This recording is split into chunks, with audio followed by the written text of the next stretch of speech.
Bismillah. Assalamualaikum warahmatullahi wabarakatuh. Bismillahirrahmanirrahim. Alhamdulillahi rabbil alamin. Assalatu wassalamu ala asyrafil anbiya'i wal mursalin wa ala alihi wa ashabihi ajma'in. Amma ba'du. Bismillah, kita lanjutkan ngaji filsafat kita. Malam ini agak berat ya kelihatannya. Bareng bal-balan masalahnya. Jangan khawatir, nanti kalau gol mesti kedengaran dari sana-sana. Banyak orang teriak. Iya, sudah 1-0. Menang berarti, jangan khawatir. Kalau kamu ikhlas ngaji nanti menang. Iya. Oke. Enggak apa-apa, masih persahabatan. Kalau besok tanding beneran enggak apa-apa ya, libur. Bismillah, kita lanjutkan. Malam ini kita ketemu dengan tokoh besar. Kalau gila minggu lalu kita ketemu Syekh Ar-Rais, malam ini kita ketemu Hujjatul Islam. Ghazali akan jadi terminal terakhir kita untuk filsafat peripatetik tradisi timur. Setelah ini kita akan pindah ke barat ketika Islam berlanjut di Andalusia. Saya rencananya dulu cuma Ibnu Rus, tapi melihat bulan depan kita sudah Ramadan, sekalian aja kita tuntaskan yang Islam-Islam. Mungkin nanti tak tambah Ibnu Bajjah, terus tambah Ibnu Tufail, biar lengkap wawasan kita tentang peripatetik. Kalau masih ada space dan belum Ramadan, mungkin tak tambahi lagi satu kelompok populer yang misterius, yaitu Ikhwanus Sofa. Kalau masih ada waktu lagi, masih sempat ya, kita kasih aja satu tokoh besar juga dari tradisi tengah, filosof terkenal dengan filsafat sosial dan filsafat sejarahnya, Ibnu Khaldun. Kalau ternyata kok masih belum, Ramadan itu akhir Juni, ya mungkin tak tambahi satu lagi yang terkenal dengan filsafat politiknya, Ahkam Sultaniyah Al-Mawardi. Atau kalau enggak Mawardi, mungkin Ibnu Miskaweh atau siapa lah gitu. Itu kalau belum Ramadan. Kalau sudah Ramadan ya sudah. Ramadan kan kita ambil nafas dulu 1 bulan tirakatan, terus nanti habis Idul Fitri kita kembali ke barat dengan para filosof kontemporer. Setelah kontemporer saya rasa cukup, kita ke Islam sebentar untuk ketemu era terakhir dan setelah peripatetik, yaitu tradisi Isroqi. Mungkin kita ambil 2, Surawardi sama Mula Sadra. Setelah Mula Sadra kita akan kembali lagi ke barat. Mungkin nanti tak awali dari tradisi baru, namanya dari tradisi filsafat bahasa. Terus nanti kayak gitulah, biar nggak jenuh. Dari barat ke timur, dari timur ke barat, dan seterusnya. Saya nggak tahu sampai kapan. Pokoknya karena nggak ada batasnya dunia filsafat itu. Setiap hari selalu berkembang, selalu bertambah. Oke, bismillah. Ghazali ini agak khas, beda sama para filosof yang lain. Banyak yang mengkritik, banyak juga yang memuji. Cuma tradisi kita Islam Indonesia karena Sunni dengan porosnya Asy'ari dan Maturidi, maka insya Allah ramalanku kita termasuk kelompok yang memuji, kelompok yang pro dengan Ghazali. Tapi ada baiknya sekali-sekali juga kita baca tulisan-tulisan yang mengkritik Ghazali. Kenapa Ghazali disebut Hujjatul Islam? Karena dia adalah filosof, teolog, faqih, dan segala macam gelar yang punya visi untuk mempertahankan Islam dalam tanda petik. Dia khawatir lihat, oh ini kok Islam ini hampir ditelan oleh Yunani di peripatetik. Oh ini kok banyak orang Islam juga ditelan oleh tradisi batiniah. Tradisi batiniah itu sayap Syiah yang mendewakan imam. Oh ini kok Islam hampir ditelan oleh akal di Mu'tazilah. Maka dia banyak sekali nulis dan membuktikan bahwa dia memang seorang yang layak dijadikan hujjatul Islam. Jadi dia sendiri adalah bukti betapa Islam itu rasional, betapa Islam itu masuk akal. Jadi sebelum teorinya dia sendiri adalah hujjah. Oke, Ghazali lahir sekitar tahun 1059 dan meninggal tahun 1111. Jadi tidak tua juga meninggalnya, nggak terlalu tua. Ghazali lahir dan hidup ketika Mu'tazilah mulai redup dan Asy'ariyah jaya. Dia sendiri adalah seorang eksponennya tokoh Asy'ari karena dia muridnya Imamul Haramain Al-Juwaini. Baghdad redup, hampir jatuh, mendapat ancaman dari dinasti Buwaihi yang sangat Mu'tazilah. Baghdadnya sendiri sudah ganti haluan jadi Asy'ariyah. Juga dapat ancaman dari dinasti Fatimiyah di Mesir yang baru bangkit. Dan membaca Ghazali. Ghazali ini pegawai negeri, dosen, bahkan nanti sempat jadi rektor. Meskipun kemudian dia galau karena gonjang-ganjing politik, terus dia mengembara mencari jalan sufi dan jadilah dia seorang sufi besar.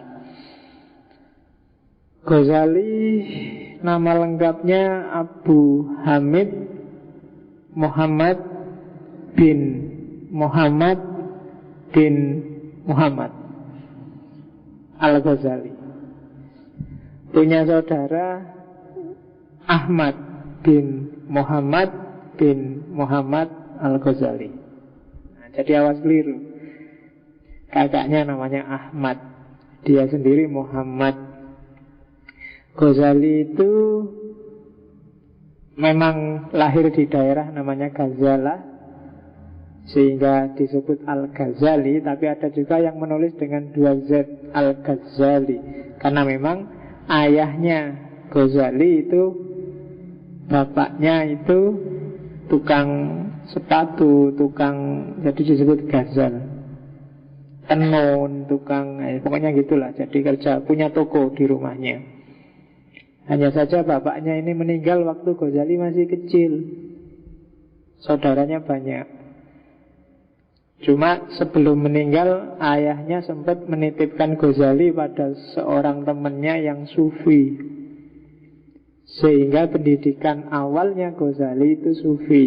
Mungkin dari sini terus terbentuk jiwa sufistik dalam dirinya, sehingga setelah penjelajahan intelektual yang luar biasa, puncaknya ada di sufi, ketemunya di tasawuf.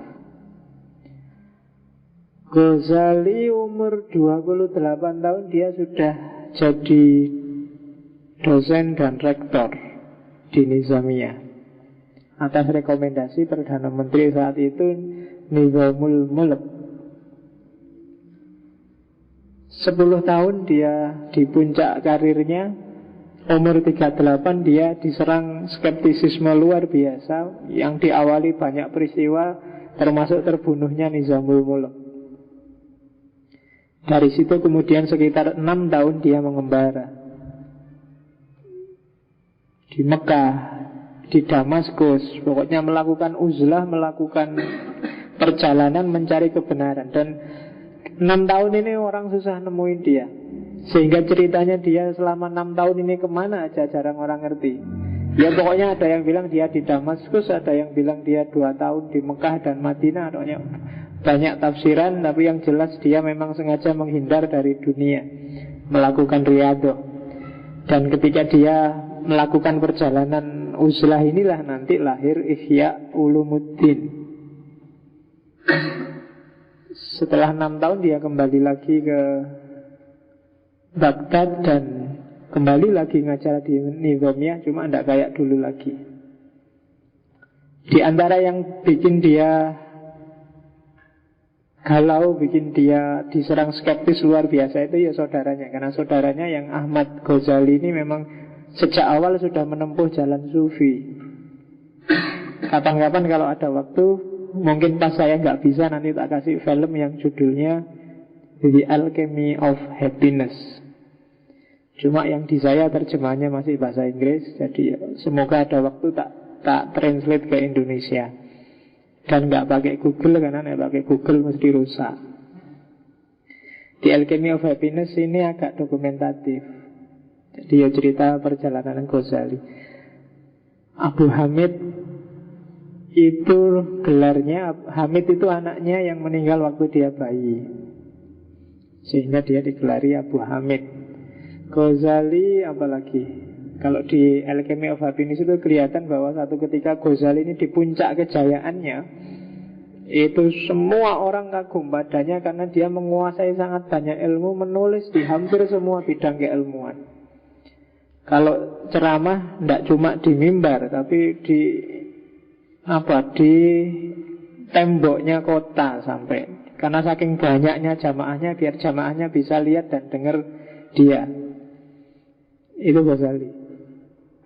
Dan ya karena gelombang popularitas yang luar biasa inilah, maka dia merasa dirinya sendiri terancam. Cuma satu ketika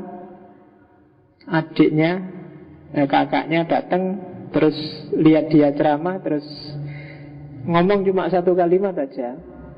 Cuma kalimatnya sindiran yang luar biasa pada Ghazali, yaitu wahai batu asah, sampai kapan kamu menajamkan semua peralatan, pedang, pisau, dan macam-macam, cuma kamu sendiri nggak jadi tajam. Oh, itu sindiran luar biasa bagi Ghazali. Jadi kamu tiap hari ceramah, bikin orang pinter, bikin orang tercerahkan, posisimu itu kayak batu asah, kayak yang mengasah pisau, mengasah senjata. Cuma batu asah itu tidak tajam. Dia bisa menajamkan, cuma dia sendiri nggak tajam. Nah, makanya hati-hati. Aku ngomong yang gini itu mungkin juga tiap hari ngasih kamu ceramah, ngasih kamu kajian, jangan-jangan aku sendiri nggak tajam, malah kamu yang jadi tajam. Dan disindir kayak gitu, Ghazali galau luar biasa. Terus ada kasus macam-macam, termasuk politik, terbunuhnya Nizamul Mulk, sampai dia kehilangan suara. Kemudian ngomong aja nggak keluar suaranya. Begitu naik mimbar dia cuma bisa terus sakit berbulan-bulan, nggak ada tabib yang bisa menyembuhkan.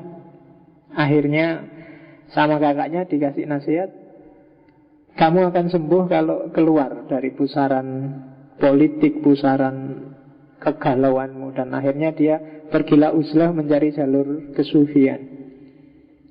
Dan dengan jalur kesufian itu ilmunya jadi lengkap. Tambah satu ilmu puncaknya, yaitu tasawuf. Dan tidak lama setelah dia kembali ke Baghdad, nanti dia kemudian meninggal. Sekitar 2 tahun ngajar lagi, terus meninggal, tidak sampai tua. Oke, itu Ghazali.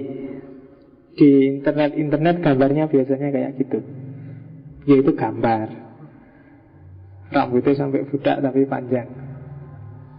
Kalau kamu yang merasa rambut depannya rontok, tidak apa-apa, yang belakang panjangin aja. Generasi kedua Ghazali. Gitu. Oke, rambut itu sama budaknya. Oke, bismillah, kita lihat. Teorinya tetap kayak kemarin. Mala yudroku kuluhu, la yudroku kuluhu. Enaknya Ghazali ini cara berpikirnya sederhana. Maka gampang sekali kamu mengakses Ghazali itu gampang.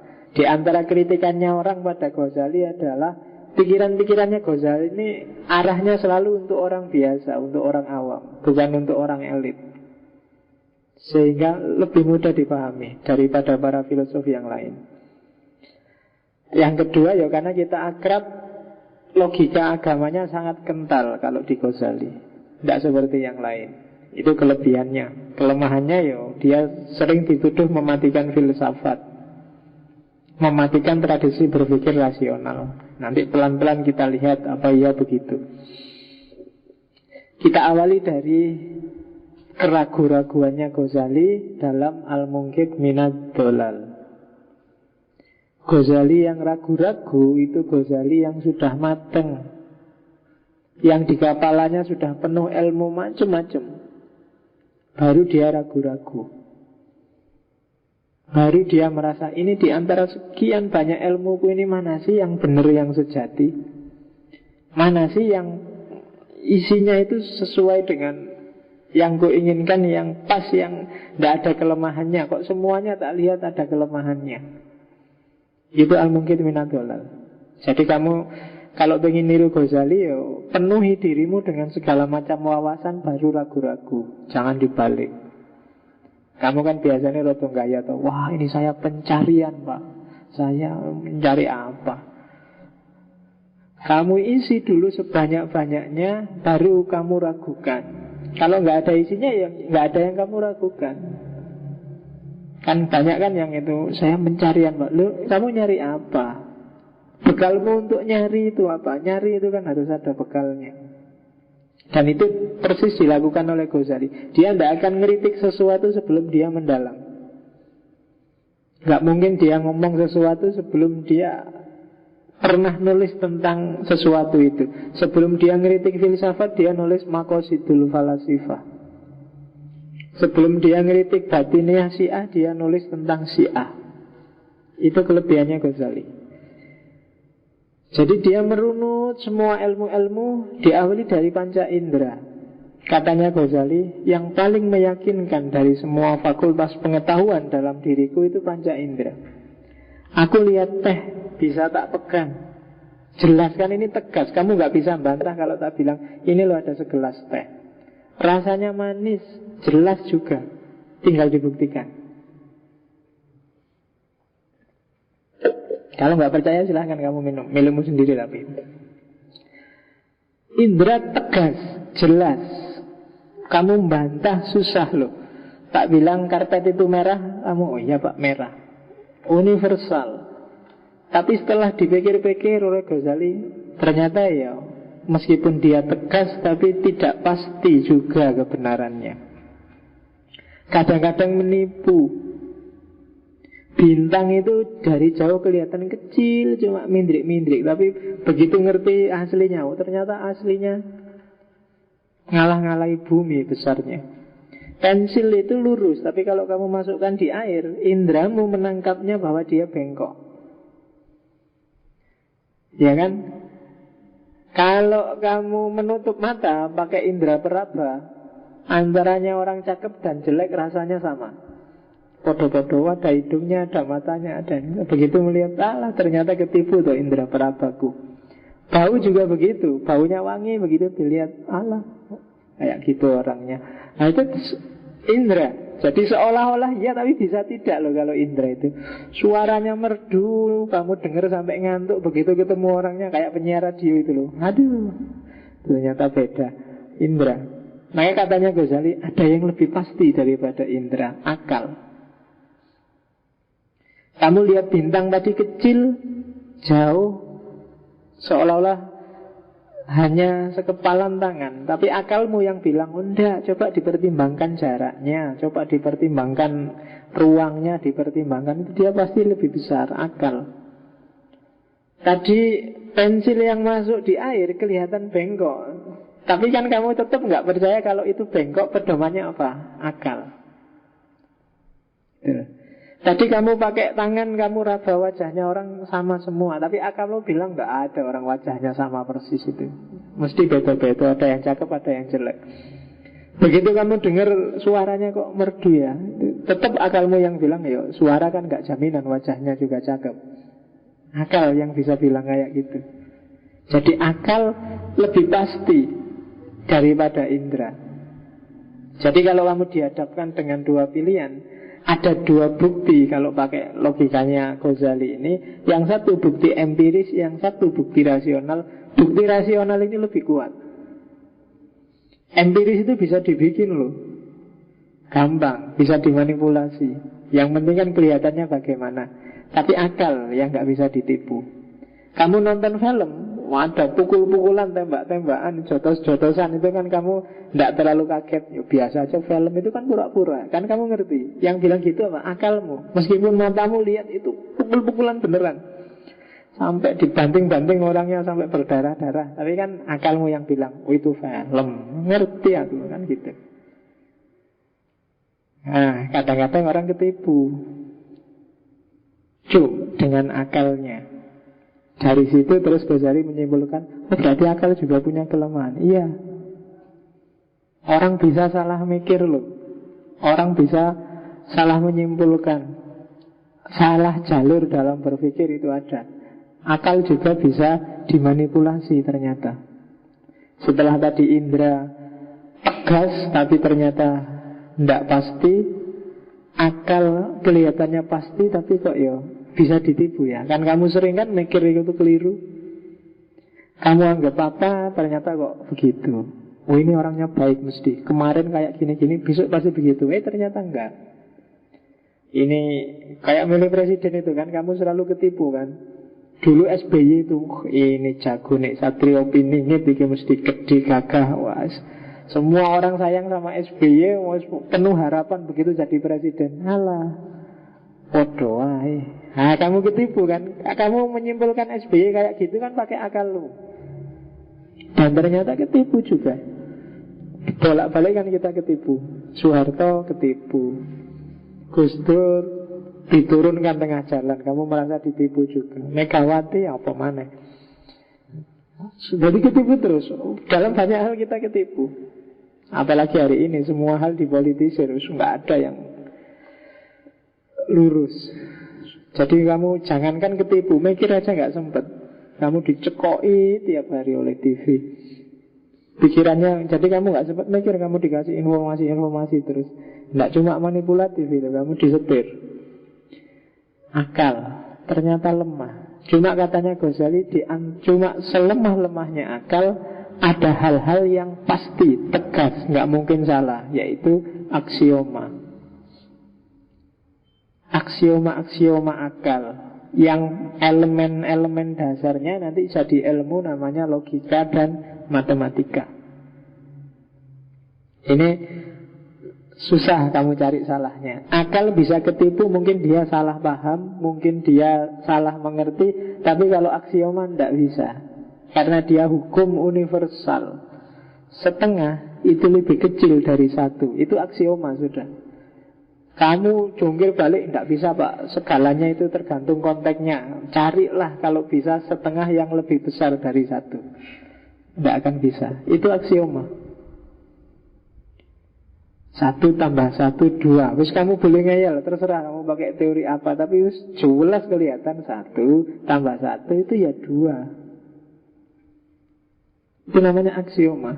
Dalam hidup ini ada aksioma-aksioma yang kebenarannya pasti. Dan teorinya Ghazali ini nanti akhirnya diadopsi oleh Immanuel Kant. Jadi yang bahwa akal ini punya bekal. Sebenarnya nanti diawali di Descartes, tapi Descartes isinya agak beda. Yang aksioma itu agak bau platonik, namanya ide bawaan. Tapi kalau di Kant sangat mirip dengan Ghazali.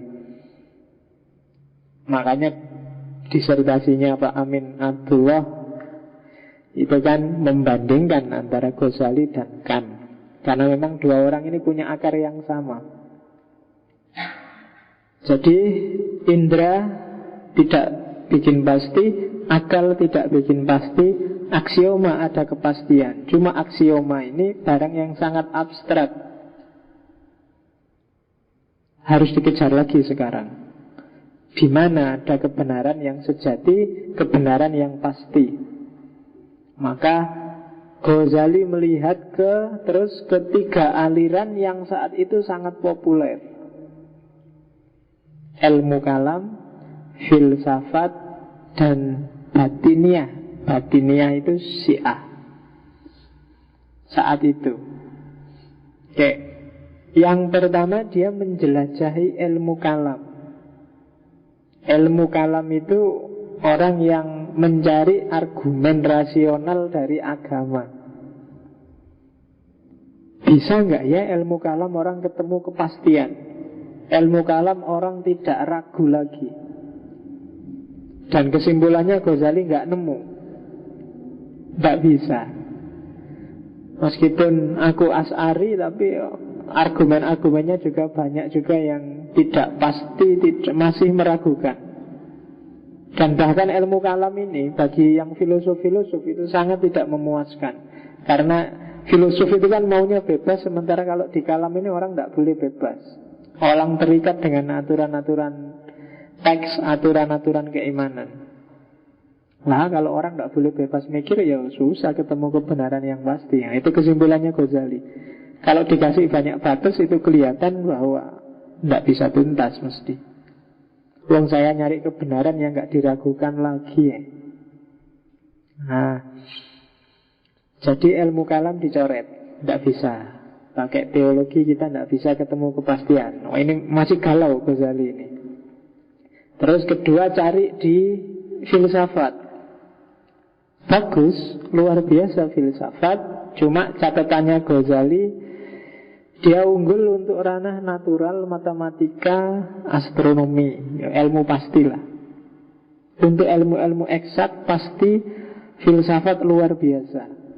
Analisis rasionalnya sangat memuaskan.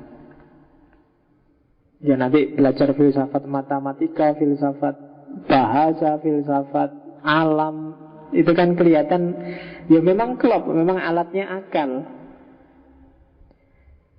Cuma begitu masuk metafisika, filsafat tidak berdaya. Barang yang tidak terjangkau oleh akal, itu kan namanya di metafisika. Metafisika itu dibalik fisik. Dan nama lainnya metafisika itu kan filsafat spekulatif. Dan begitu masuk filsafat spekulatif, begitu masuk metafisika, bagi Ghazali filsafat tidak memuaskan. Isinya ngarang, kiro-kiro. Itu yang Ghazali, lah kok gini akhirnya. Ya kayak kemarin ada emanasi, akal pertama melimpah ke akal kedua ini Jupiter, melimpah ke akal ketiga ini Mars, melimpah. Kok ujug-ujug sampai ke sana? Spekulatif sifatnya. Jadi filsafat itu di level metafisika katanya Ghazali, metafisika memang puncak, penting, tapi ternyata filsafat tidak berdaya. Buktinya ya tidak ada jawaban tuntas. Beda sama filsafat alam, beda sama kosmologi, beda sama matematika. Maka filsafat dicoret sama Ghazali. Jangan salah loh ya, ketika Ghazali nyoret filsafat, itu sebenarnya proses yang dilakukan Ghazali ini proses yang sangat filosofis. Iya gitu, itu kerjaannya para filosof. Meskipun harus nyoret dirinya sendiri. Kan tidak ada bidang ilmu yang menghancurkan dirinya sendiri kecuali filsafat. Karena penghancuran itu sendiri itu filosofis karakternya. Ngeritik dirinya sendiri itu hanya ada di filsafat. Tidak ada satu cabang ilmu pun yang berani menyalahkan dirinya sendiri. Kamu cari silahkan. Yang belajar sosiologi, carilah tokoh yang anti sosiologi. Pasti dari luar disiplin sosiologi. Dari dalam sendiri nggak akan ada. Nah itu maka di level kedua Ghazali mencoret filsafat. Nggak, filsafat ternyata nggak dapat kepastian. Kalau batiniah gimana? Batiniahnya Syiah. Kalau Syiah itu kan akal tidak akan mampu, empiris, panca indera tidak akan mampu, dalil, model teologis kalam tidak akan mampu. Karena manusia memang tidak berdaya. Untuk tahu kebenaran yang pasti, ikutlah orang yang paling dekat dengan yang punya kebenaran, imam. Kalau Syiah kan gitu. Pokoknya ujung paling puncaknya adalah para imam. Mereka lah yang tahu kebenaran yang pasti, karena mereka dekat dengan yang punya kebenaran, dekat dengan Allah. Itu logika batiniah. Dan Ghazali menjelajah di sini juga, dan kesimpulannya enggak juga. Kenapa? Ya karena imamnya sendiri juga tidak punya sandaran pasti selain dirinya sendiri. Modelnya, kebenarannya, perilakunya. Kalau di Ghazali tidak bisa dia jadi parameter kebenaran yang pasti, yang tidak diragukan. Kalau dia ngalami dekat dengan Tuhan, kan dia yang ngalami. Kita tidak ngerti, kita tidak bisa lihat. Tidak ada jaminan, nggak manipulatif. Kan gitu kalau secara rasional. Meskipun dia bilang, saya dapat wangsit dari lu kan kamu yang ngalami wangsit. Buktinya dapat wangsit mana? CCTV-nya mana? Rekamannya mana? Enggak. Nah itu kan susah dibuktikan. Makanya katanya Ghazali, boleh dipercaya ya, kayak teologi boleh kamu percaya, filsafat boleh kamu jalani, termasuk yang model Syiah ini. Tapi katanya Ghazali tidak membawa kepastian. Aku pingin yang pasti gitu loh, yang tidak ada celah untuk disalahkan. Dan akhirnya penjelajahannya Ghazali terhenti di tasawuf.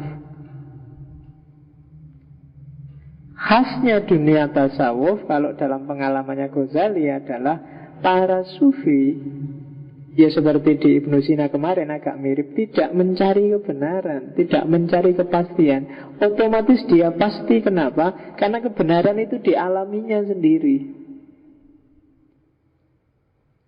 Panca indera itu kan keluar, melihat keluar. Akal juga nyari objek. Tapi orang sufi itu kebenaran itu dialami secara langsung. Kebenaran dialami itu kebenaran yang kalau dalam filsafat epistemologi namanya kebenarannya intuitif, dirasakan sendiri secara langsung, yang nanti oleh Ghazali disebut zauqiyah, yang puncaknya adalah kasfiyah, terbukanya semua hakikat kebenaran. Tapi jalannya karena dialami. Kalau bahasanya Ibnu Sina kemarin kan tahakkuk, dialami. Dialami itu kayak kamu tak ceritain seperti apa manisnya teh ini, kamu mesti masih ragu. Masa sih, masa? Dan seterusnya.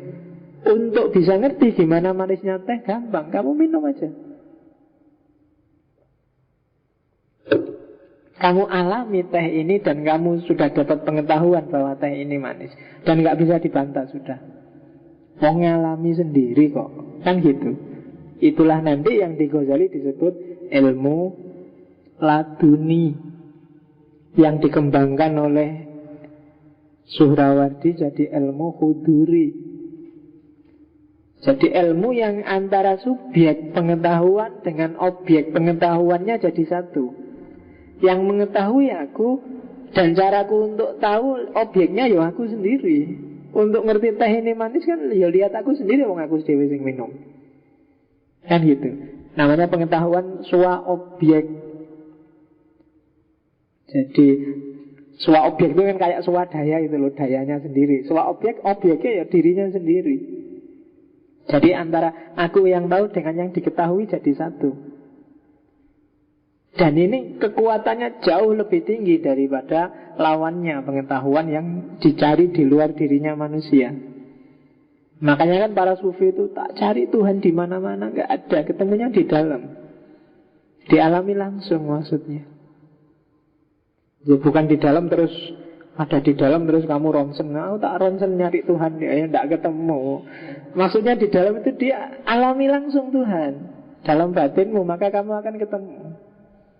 Bukan dengan baca kitab, bukan dengan difilsafati, dispekulasi, bukan dengan nyari dalil dalam Quran, enggak akan ketemu kepastian. Dalil itu melahirkan 1001 tafsir. Filsafat melahirkan spekulasi. Percaya pada orang hanya melahirkan taklid yang tidak jelas. Maka alami sendiri kebenaran. Nah itu derajat pengetahuannya katanya Ghazali jauh lebih tinggi. Kamu nulis misalnya tentang bagaimana pacaran itu mengganggu kuliah misalnya. Tapi kamu tidak pernah pacaran atau hanya baca referensi buku tentang pacaran. Levelmu lebih rendah dibandingkan dia yang nulis hal yang sama, tapi dia sudah ngalami sendiri bagaimana susahnya dia kuliah sambil pacaran. Itu kan levelnya kan beda. Kuliah sambil kerja, gimana rasanya? Hanya dia yang ngalami, yang ngerti. Kamu yang lihat dari luar mungkin ngerti, tapi level pengetahuannya di bawah.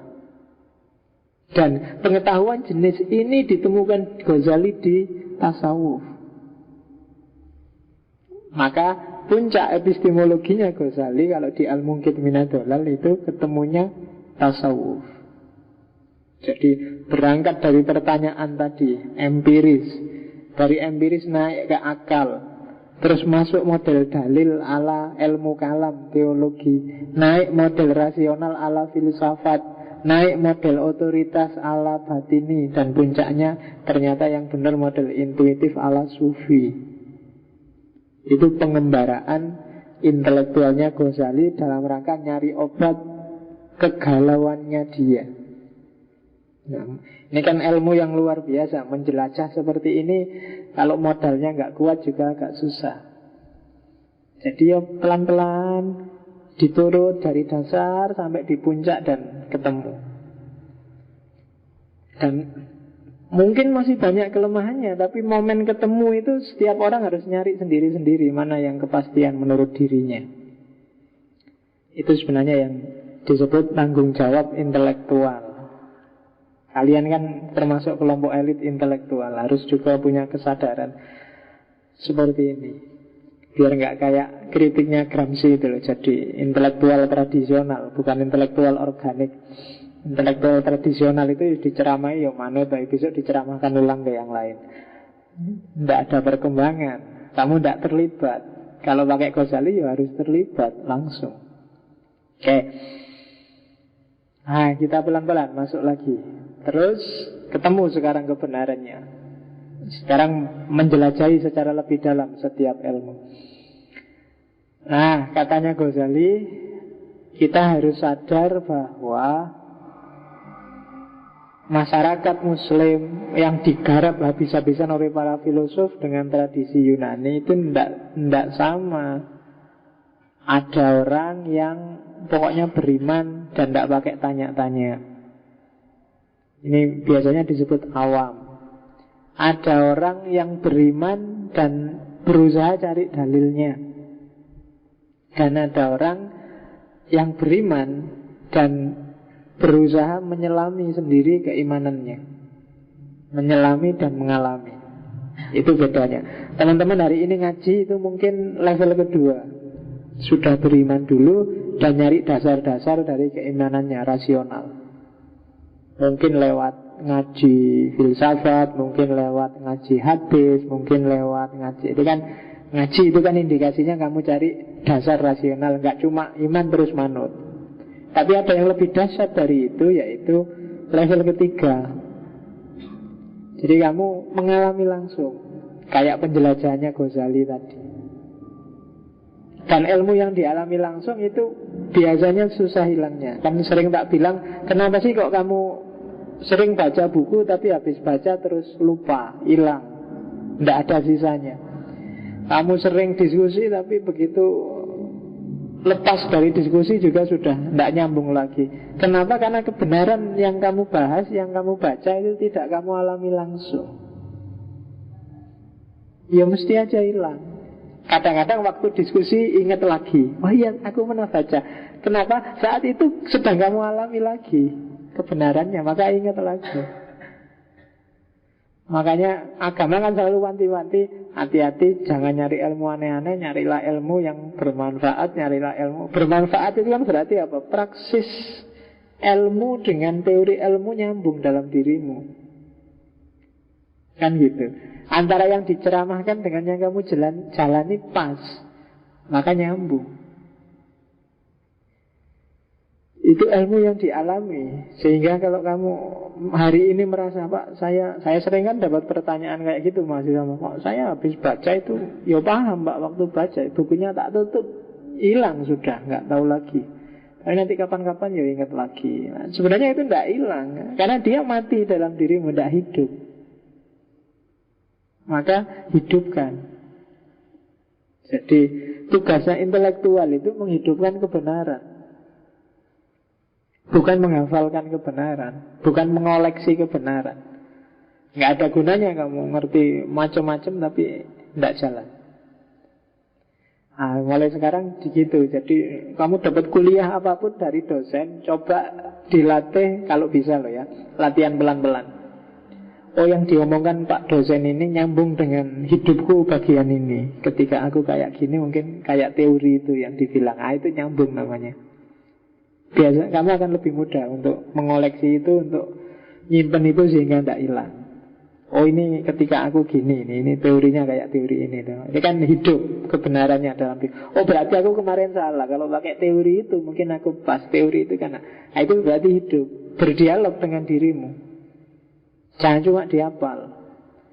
Karena hari ini trennya kan gitu. Pokoknya yang penting diajar dosennya, ditulis, besok mau ujian dihafalkan. Setelah ujian keluar lali wes.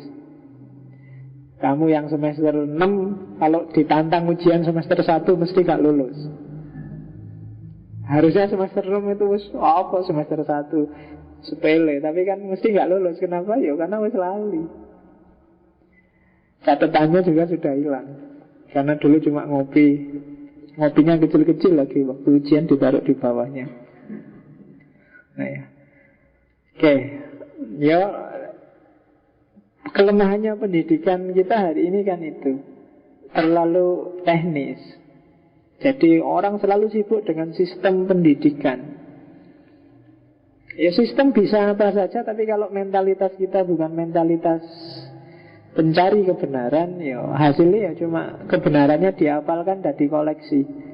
Nanti kalau ada yang unik-unik dikit, paling kan kamu upload di Facebook, kamu bikin status, kan paling gitu aja mentoknya. Terus semua orang heran, wah hebat sekali ya, wah kamu seneng wis kalau gitu. Padahal temenmu komentar itu basa-basi aja. Kan senengannya gitu kan. Kamu percaya sekali kalau ada orang muji-muji, ada orang dia. Padahal itu kadang-kadang kayak kamu komentari temenmu sebenarnya kan basa-basi. Baru foto depan masjid itu kan. Wah, lama gak ketemu, tambah cakep aja itu. Kamu kan seneng, wah aku dianggap tambah cakep. Padahal itu ya basa-basi. Oke, dan kamu ngerti itu. Oke ya, jadi hidupkan kebenaran. Biar kamu masuk masyarakat agama kelas 3. Kelas 3 itu kelas paling tinggi loh ya. Bukan kelas 1. Selama ini mungkin bagi saya masih kelas 1 juga. Kamu masih pokoknya percaya wailah. Tak ceramai kayak gini kan kamu percaya aja kan. Percaya wailah. Yang menunggu mungkin Ghazali kan kamu gitu mesti. Jadi di level itu kamu masih kelas 1 masih kan. Belum kelas 2. Kalau kelas 2 itu begitu tak ceramai gini, masa sih gitu? Coba nanti tak cek di bukunya. Wah itu kelas 2 sudah. Tapi kalau sudah, iya ya tak cek di bukunya bener, ini harus tak jalankan ini. Itu kelas 3 sudah. Kalau sudah nyampe kelas 3 tidak akan hilang, karena dia sudah jadi hidupmu. Itu kebenaran. Oke, makanya kuliah itu paling enak kalau jurusannya sesuai dengan jiwamu. Hari ini banyak orang kuliah yang tidak sesuai jiwanya. Pertimbangannya, lumayan ada beasiswanya. Terus padahal kamu yang males jurusan itu, kamu ambil aja, lumayan beasiswa kan, itu pertimbangannya. Yo lulus mungkin, tapi dia tidak akan hidup kebenarannya. Dan kalau kebenaran tidak hidup itu tidak ada gunanya biasanya. Apalagi pekerjaan yang nggak sesuai jiwamu, itu lebih sengsara lagi sudah. Ya kan? Terpaksa pak saya itu bisnis. Bisnis terpaksa, soro kamu. Saya itu tidak minat, tidak suka aku ngajar pak, tapi terpaksa, gimana lagi harus ngajar. Oh itu gawat. Kamu tidak akan bisa jadi agen menghidupkan kebenaran. Karena untuk bisa menyebarkan kebenaran, kebenaran itu harus hidup dulu dalam dirimu. Gak ada gunanya kamu ngasih tahu, nasihatin orang macam-macam, kamu sendiri gak kayak gitu. Gak nyambung sama jiwamu. Tuh, nasihatnya Ghazali banyak yang kayak gitu. Oke, nah ini yang khas dari Ghazali. Ini tak ambil dari Iljamul Awam an Ilmil Kalam. Katanya Ghazali, sering-sering kamu ngaca diri, sering-sering introspeksi. Kalau ketemunya dirimu itu awam, lakukan 5 hal itu. 1, 2, 3, 4, 5. Awam itu berarti bukan bidangku, bukan wilayahku, bukan, nah itu berarti kamu awam. Kamu mungkin ahli di teknik tapi awam di kedokteran. Ahli itu kan awam namanya. Kalau contohnya Ghazali ini itu sebenarnya ilmu kalam. Jadi tidak harus semua orang ngerti filsafat, tidak harus semua orang ngerti ilmu kalam, tidak harus semua orang ngerti kedokteran, tidak harus semua orang ahli matematika. Jadi dibandingkan gimana caranya jadi profesional, kalau Ghazali malah ngajar gimana caranya jadi awam. Itu kan antitesisnya Barat.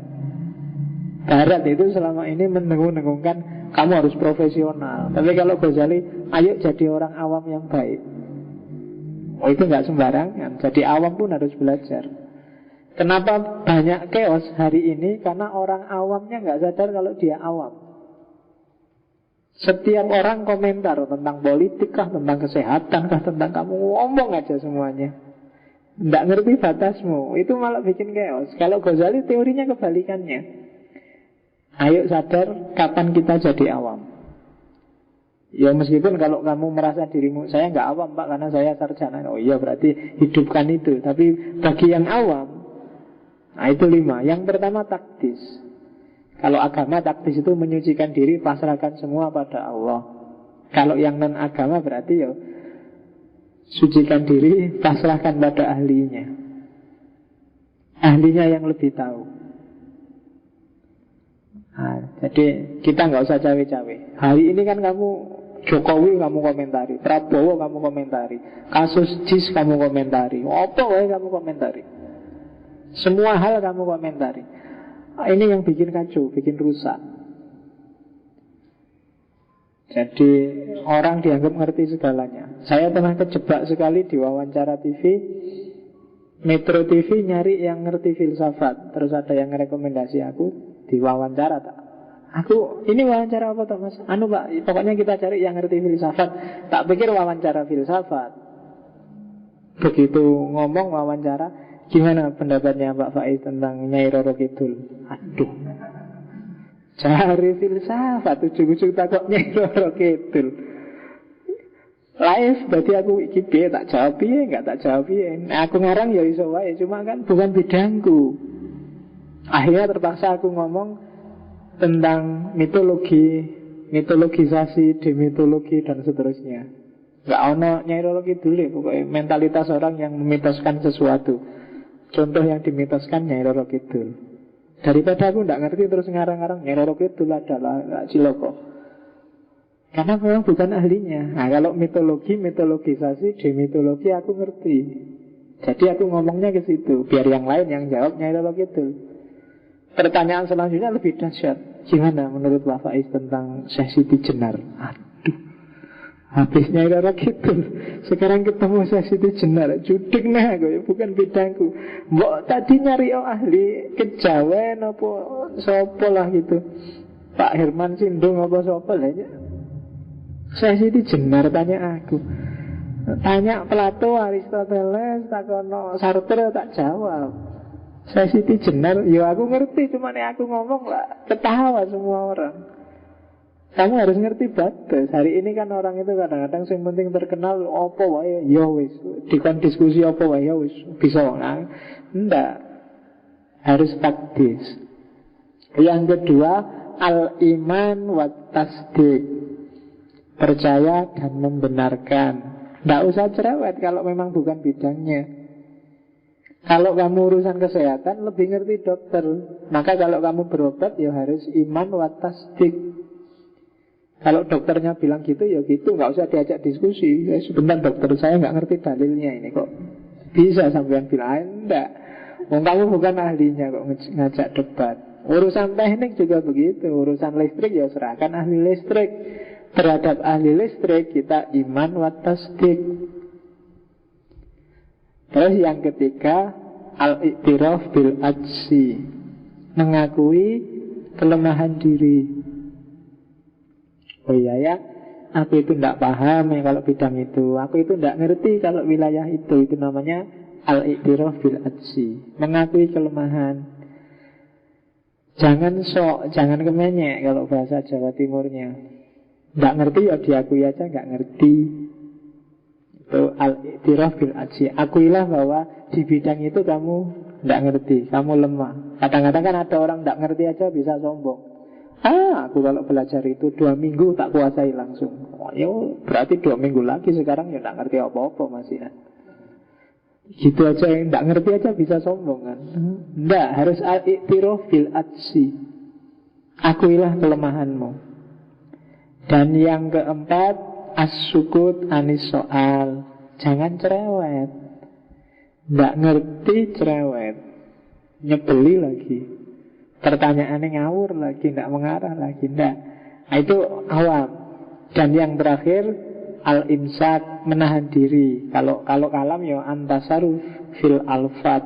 Gak usah nafsir sendiri, gak usah nakwil sendiri. Sudah ada ahlinya. Nah ini kalau bagi saya, kenapa tak cuplik dari sini, karena ini teori bagi saya teori anti profesionalitas. Kebalikannya masukannya barat. Gimana caranya jadi awam? Itu penting loh. Mbok anggap kamu tiap hari marah-marah, pemimpin gak ada yang becus, belajar dulu jadi pemimpin. Sebenarnya kamu juga gitu, rakyat belajar dulu cara jadi rakyat yang baik.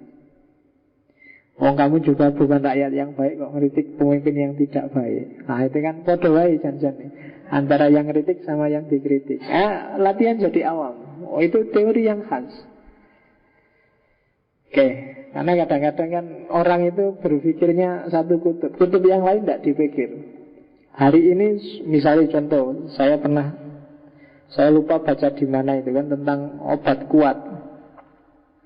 Jadi di mana-mana orang selalu ribut gimana ada obat kuat biar kita tahan lama gitu. Ada nggak kira-kira yang mikir obat yang justru menurunkan gairah? Kan banyak orang yang gairahnya meluap-luap, ada yang selingkuh, ada yang sekarang mungkin kalau kamu punya ide baru menjual obat penurun gairah biar nafsunya nggak kegedean misalnya, mungkin laku juga ya. Lo kan nggak bisa kan orang mikir di kutub sebaliknya, selalu mikir obat kuat sekali oles langsung on klinik, kan selalu mikirnya ngono kabeh. Lah itu kan bagi orang yang sedang lemah lah, kayak gini anak-anak muda nafsunya dur, nggak ada sasarannya kan, kok ditawari obat kuat, ya harusnya obat yang agak melemeskan sementara lah untuk biar nggak ganas-ganas banget. Nah itu mungkin coba aja. Gimana caranya? Kalau agama kan rumusnya cuma puasa. Allah Pak sudah nafsu disuruh lapar lagi, malah sengsara. Wah mungkin kamu herbal untuk menurunkan hasrat. Wah itu kalau ada kayak gitu bagus. Itu namanya mikir kebalikannya. Kayak Ghazali yang mikir wali aneh. Kabeh kok mikir profesionalitas. Lah gimana? Nggak banyak orang pinter untuk jadi awam. Nah maka terus dia nulis Iljamul awam, gimana caranya mengendalikan orang awam. Oke, mulai masuk ke filsafat. Ya, dimulai dari ilmu. Tadi kan epistemologinya sudah, dari al-mungkim minad dolal. Bagi Ghazali, nah ini pelan-pelan dilihat, alam semesta ini realitasnya adalah 4 dimensi. Bukan 3 dimensi, tapi 4. Dimensi pertama adalah dunia fisik, alamul mulki wasyahadah. Dimensi fisik yang kelihatan, bisa diakses oleh panca inderamu. Itu dimensi pertama. Alatnya sederhana. Alat paling primer adalah panca indera.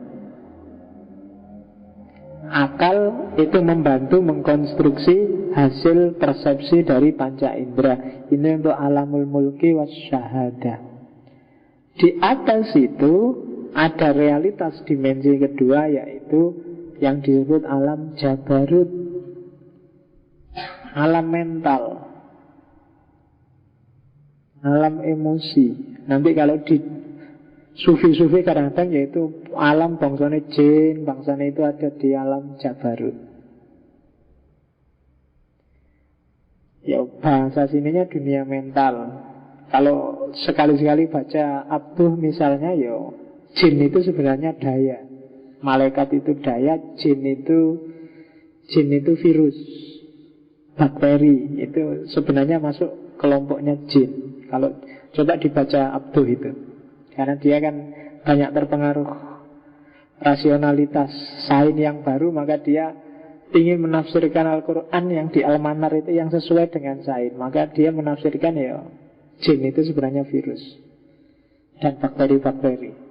Jadi kalau kamu sedang flu, berarti ada bakteri masuk dalam tubuhmu, itu sama dengan kamu sedang kesurupan jin.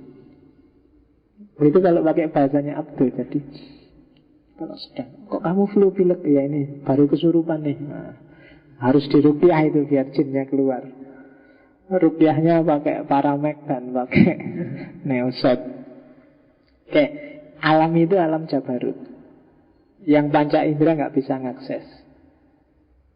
Dunia mental. Karena kan panca indera itu terbatas. Peraba itu hanya untuk permukaan selevel apa. Kemudian mata itu sekian head, di atasnya dikit nggak bisa kelihatan. Kalau kamu nggak latihan nggak akan bisa. Misalnya aura. Aura itu sebenarnya level gelombangnya di atasnya level gelombang yang dijangkau matamu sedikit. Kalau kamu agak serius latihan mungkin cepat untuk lihat aura. Cuma kamu nggak terlatih maka nggak bisa. Ya kayak suara itu loh. Suara itu kan di atas gelombang dikit kamu nggak bisa dengar. Nah itu alam Jabarut. Ada dunia dimensi ketiga, yaitu alamul amri wal malakut. Dunia para malaikat, dunia metafisika, eskatologis, barzah, surga, neraka. Itu alamul amri wal malakut. Jadi tidak bisa digambarkan. Sama Jabarut sebenarnya juga nggak bisa digambarkan. Yang karena gambar kita terbatas oleh alamul mulki wasyahada. Seandainya disuruh gambar pun pasti terikat dengan dunia fisik. Kayak minggu lalu, gambaran kita tasawurnya pasti tasawur yang fisik. Malaikat pun di kepalamu juga malaikat kan versi fisik. Malaikat itu pakai jubah, jubahnya putih, jenggotnya panjang, terus tiap hari berkeliling sekitar kita. Itu kan fisik. Padahal mungkin tidak kayak gitu, ilustrasimu aja. Iblis juga begitu. Iblis itu dia pakai apa? Iya, pakai tanduk, terus punya taring, punya kan itu gambarmu aja. Apa kayak gitu kita tidak ngerti, karena dia dunia dibalik fisik. Ada sosoknya iya, tapi tidak terjangkau oleh matamu. Maka akal kita dengan khoyalnya, dengan tasawurnya menggambarkan sesuai persepsi. Sebenarnya barang fisik pun yang belum pernah kamu akses, itu juga kamu gambarkan sesuai pengalamanmu. Misalnya kamu tak bilang di Gamping sana itu, di belakangnya toko apa ada orang jualan sate enak, laris banget di sana. Loh, kamu nggak ngerti, nggak pernah ke sana. Cuma kan muncul gambarmu orang jualan sate itu, kira-kira ya mungkin yang sate. Nah, kan muncul gambar orang jualan satenya kamu punya, kamu bisa gambar. Tapi aslinya kamu nggak ngerti, maka kamu ngarang. Jadi kalau ada yang bilang alam goib itu enggak, alam goib itu yang kamu nggak ngerti itu goib. Ayo kita jalan-jalan ke alam goib, itu berarti jalan-jalan ke tempat yang kamu belum pernah ke sana. Iya, karena begitu kamu pernah lihat, ya dia nggak goib lagi. Meskipun itu jin, kok kamu bisa lihat, itu berarti dia nggak goib. Namanya goib itu ya nggak ada, kamu nggak bisa akses. Kok bisa lihat, sudah nggak goib lagi berarti, kan gitu. Jadi kamu misalnya belum pernah ke Jakarta, Jakarta itu goib bagimu. Informasinya belum pas, kamu hanya tahu katanya. Mekah itu mungkin bagi kamu hari ini Mekah itu barang gaib. Kamu nggak pernah lihat aslinya, hanya dikasih tahu. Dan puncaknya alam realitas 4 dimensi adalah alam lahud, al-hadroh, ar-rububiyah, ketuhanan. Kalau Asy'ariyah kan ars, alam yang ya apalagi yang atas kita tidak akan bisa menjangkau. Hanya nafas yang mutmainnah yang nanti nyampe sana. Nafas kita masih belum level. Yang Jabarut aja kita belum nyampe, apalagi yang malakut. apalagi yang lahud. Jadi ada 4 dimensi alam. Dan jangan dibayangkan ini naik ke atas loh ya, alam-alam ini. Ini cuma dimensi. Dimensi itu kan kayak ini ya kan, ada dimensi apanya, ada barangnya ya cuma ini, cuma banyak dimensinya. Ada kacanya, ada airnya, ada tutupnya. Itu kan namanya dimensi-dimensi. Mungkin di balik ini deket aja, itu disitulah Jabarut, terus sebelahnya Jabarut sana itu alam malakut sebelahnya. Nah itu modelnya kayak gitu. Jadi jangan dibayangkan terus, oh itu berarti naik ke atas, agak atas sedikit yang sekitar bulan sana alam, enggak. Jangan. Bayangannya tidak ke sana. Makanya kalau Nabi Isra Mi'raj sampai ke langit ke-7 itu kan bayanganmu terus naik ke atas. Sampai mana naik ke atas itu? Ketemu Tuhan nggak perlu naik ke atas terbang, karena dia hanya ada di dimensi yang berbeda dengan dimensi kita sekarang. Itu pakai analisisnya Ghazali. Nah, setelah tahu alam, sekarang masuk ke analitiknya, judgement pengetahuannya. Kalau tadi alam berarti objeknya. Nah sekarang masuk ke alatnya sebelum berfilsafat. Analitiknya Ghazali punya 5 judgement. Yang pertama ilm, yang kedua i'tiqad, yang ketiga dzan, yang keempat syak, yang kelima waham, dan yang paling rendah jahal. Kalau agama kan punya halal, haram, mubah, makruh. Nah, kalau pengetahuan itu ada 6. Yang pertama ilm. Ilm itu berarti sudah tahu, pasti. Saya tahu pasti bahwa pengajian malam Kamis hari ini jalan. Memang sudah jalan. Jadi ini sudah jadi ilm. Tadi sebelum pengajian ini berjalan, itu kamu mungkin masih i'tiqad. Saya yakin nanti malam ada ngaji filsafat, sudah diumumkan oleh takmirnya, sudah diumumkan di Facebook. Tadi ketemu Pak Faiz di kampus juga bilangnya mau masuk. Nah itu i'tiqad. Kamu yakin dengan kuat, dengan pasti, itu i'tiqad. Di bawahnya i'tiqad ada namanya dzan.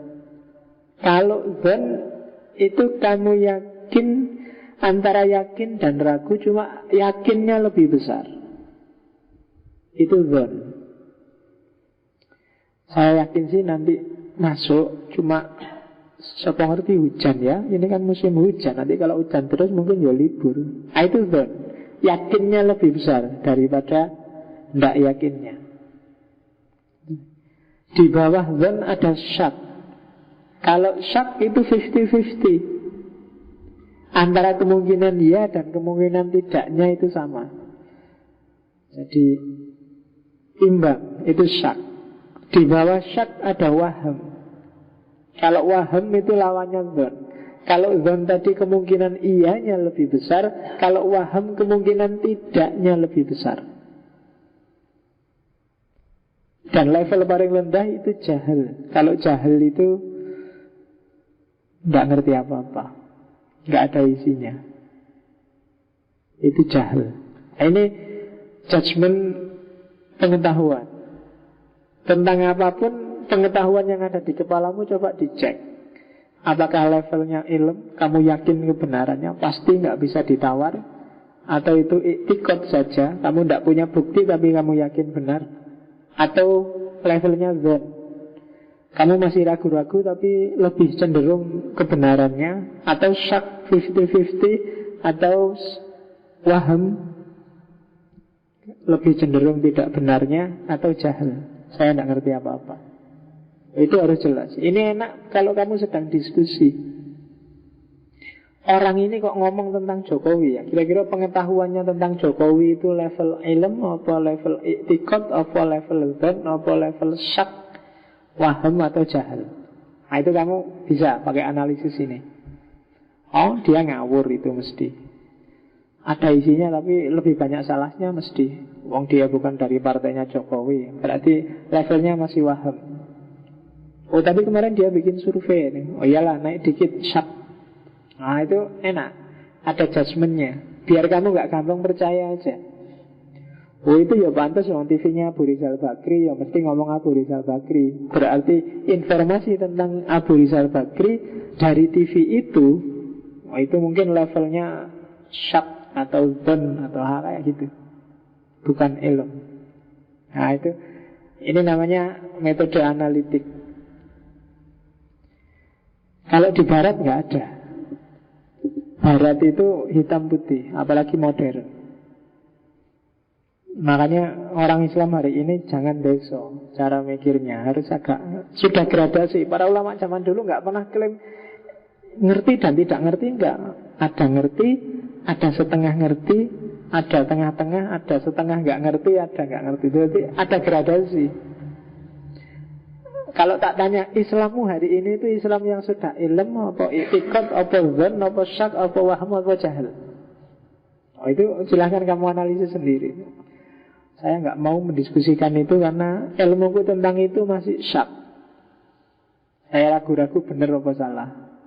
Bahkan waham, menurutku kok lebih cenderung salah ya. Makanya saya nggak mau ngomong. Oh itu enak. Hukum kan juga gitu. Kalau Islam kan ada haram, halal, sunnah, mubah, makruh kan. Cuma hari ini umat Islam semakin tidak pinter. Kalau ada apa-apa yang kamu tanyakan, itu halal apa haram? Selalu gitu. Di antara halal dan haram itu masih banyak kategori. Kamu mesti haram. Halal apa haram? Mikirin rokok itu halal apa haram? Kan selalu begitu. Pacaran itu halal apa haram? Kan selalu begitu pertanyaannya. Mbok yang lengkap. Halal, haram, apa mubah, apa makruh, apa sunnah. Oh, kan gitu. Ya kan? Bagi saya rokok itu wajib, Pak. Oh ya enggak apa-apa. Bagimu kan? Bagi yang lain haram, bagi yang sana mubah, bagi yang sini makruh, kan gitu. Sesuai konteksnya sendiri-sendiri, itu hukum. Oke, nikah aja kan kadang bisa jadi haram, bisa jadi wajib, bisa jadi sunnah, bisa jadi mubah. Nikah yang tujuannya pokoknya saya anti wanita, Pak. Saya pingin nikah kemudian tak ajar, tak pukuli, tak anu. Itu haram kamu nikah. Tujuanmu nikah pengen balas dendam karena kemarin diputus terus sama pacarmu. Terus saya mau nikah, Pak. Lu malah diputus. Enggak, saya mau balas dendam. Haram berarti kan. Mungkin kadang-kadang sunnah. Saya sudah punya kerjaan sih, Pak. Meskipun nggak besar gajinya, tapi lumayan bisa hidup. Punya pacar juga. Tiap hari kita boncengan berdua, Pak. Kadang kemalaman juga kadang. Nah itu mungkin lebih baik kamu nikah deh. Sudah sunnah mau akad kalau kayak gitu.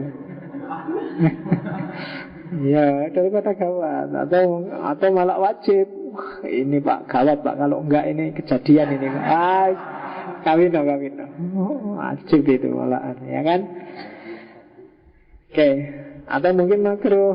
Ini ya saya sudah pacaran sih, Pak. Cuma kalau saya nikah ini kuliah bubar mesti, Pak. Ini tak kasih makan apa ini, Pak? Nah itu mungkin ya jangan dulu lah. Makruh itu berarti levelnya. Pengetahuan juga gitu loh.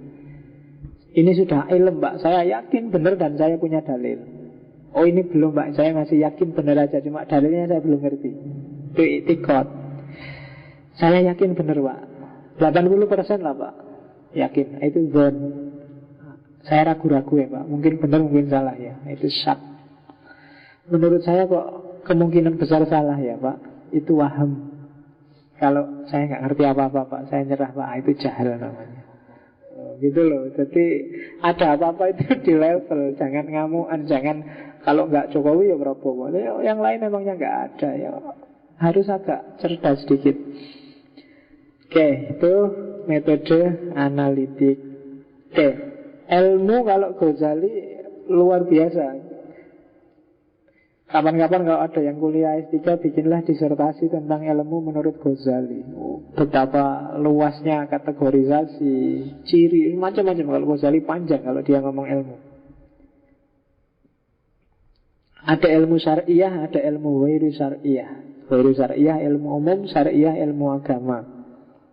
Syariah itu ada usul, ada furu', ada muqaddamat, ada mutammimat. Usulnya ada ilmu Quran, sunnah, ijma' dan asarul sahabah. Itu ilmu dasar. Setiap muslim harus ngerti Quran, ngerti hadis, ngerti sunnah, ngerti ijma', ngerti asar. Ada furu'. Furu' ini pendukungnya. Yo, misalnya seperti fikih, kalam, dan lain sebagainya, itu furu'. Ada ilmu yang muqaddamat, ilmu pengantar, mengantarkan ke ilmu-ilmu yang di atasnya. Misalnya bahasa, nahwu, sorof, balaghah, dan lain sebagainya. Ada ilmu mutammimat, ilmu penyempurna. Misalnya ilmu qiraah, ilmu musik, ilmu dan sebagainya. Itu mutammimat syariah. Yang ghairu syariah, yo semua ilmu yang di luar ilmu agama. Ada ilmu doruri, ada ilmu iktisabi, ada ilmu laduni. Laduni nggak perlu tak jelaskan, tadi sudah tak singgung sedikit. Kalau ilmu doruri itu ilmu yang jelas dengan sendirinya, nggak usah dikejar. Kalau malam itu dingin, kalau siang itu panas, kalau pagi itu sejuk, itu kan doruri itu. Kamu nggak perlu kuliah sampai level berapa untuk ngerti itu. Anak TK aja ngerti. Ilmu doruri. Kenapa ya ini kok perutku kerucuk-kerucuk ini ya? Ini mungkin, wah ini harus diteliti pakai filsafat. Nggak usah, itu doruri. Kamu lapar. Sederhana. Nggak perlu jelimet-jelimet. Nggak harus semua levelnya filsafat. Nggak harus filsafat air teh, filsafat laptop, filsafat. Nggak usah, banyak yang doruri itu. Sudah otomatis. Kenapa ya kok suaraku agak serak ini, tenggorokanku agak ini. Ini mungkin ada, wah, aksioma ada. Nggak usah, itu kamu namanya haus. Minum aja selesai. Doruri. Otomatis, nggak usah mikir, nggak usah kuliah, nggak usah sekolah tentang itu. Ada yang iktisabi. Kalau iktisabi harus belajar, harus dikejar, harus dicari dalilnya, dicari dasarnya.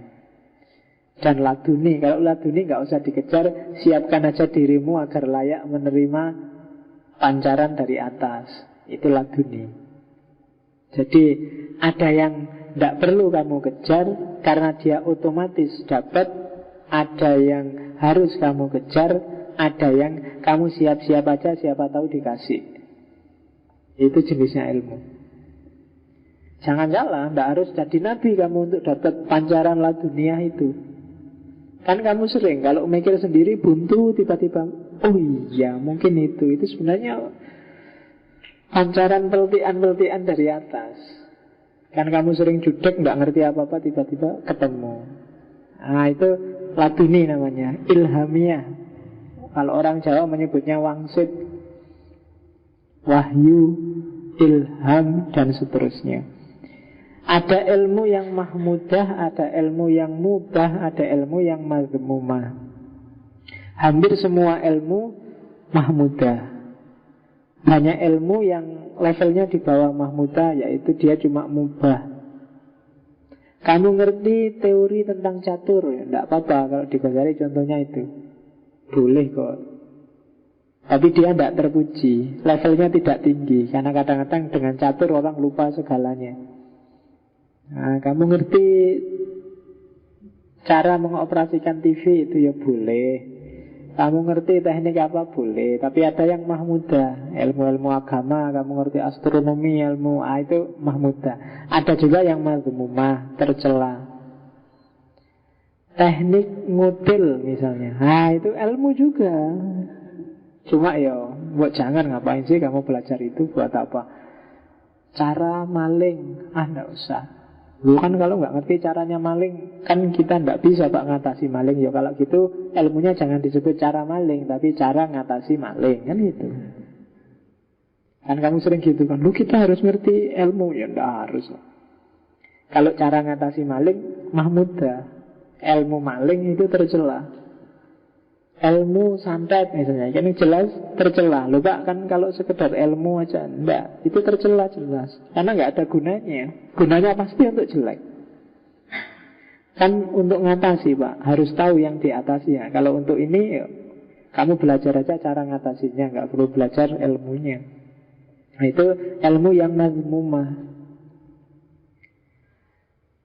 Kemudian juga ada ilmu yang fardu ain, ada ilmu yang fardu kifayah. Fardu ain itu ilmu yang nggak boleh diwakilkan. Setiap orang harus menguasai itu. Ada yang fardu kifayah, cukup orang lain tidak apa-apa. Kalau di Ghazali fardu ain itu contohnya ilmu-ilmu agama dasar dan praktis, itu fardu ain.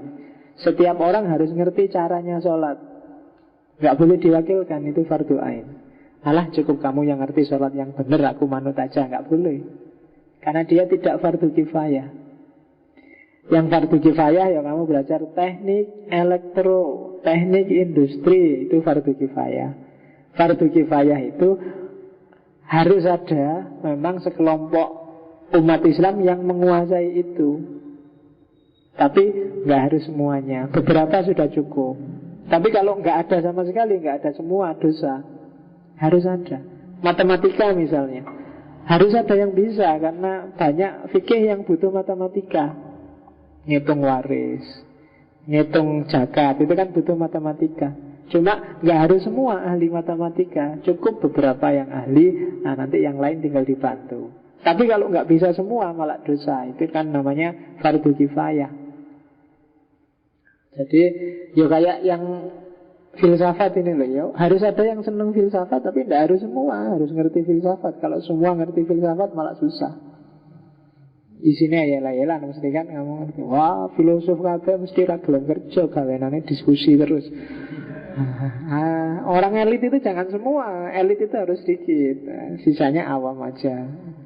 Tidak apa-apa. Itu di Ghazali sebenarnya masih banyak. Ghazali punya, itu bisa tebel kalau kita mau nulis tentang ilmu menurut Ghazali. Secara umum kalau di Ghazali dua ini ilmu itu, yang tadi iktisabi sama laduni.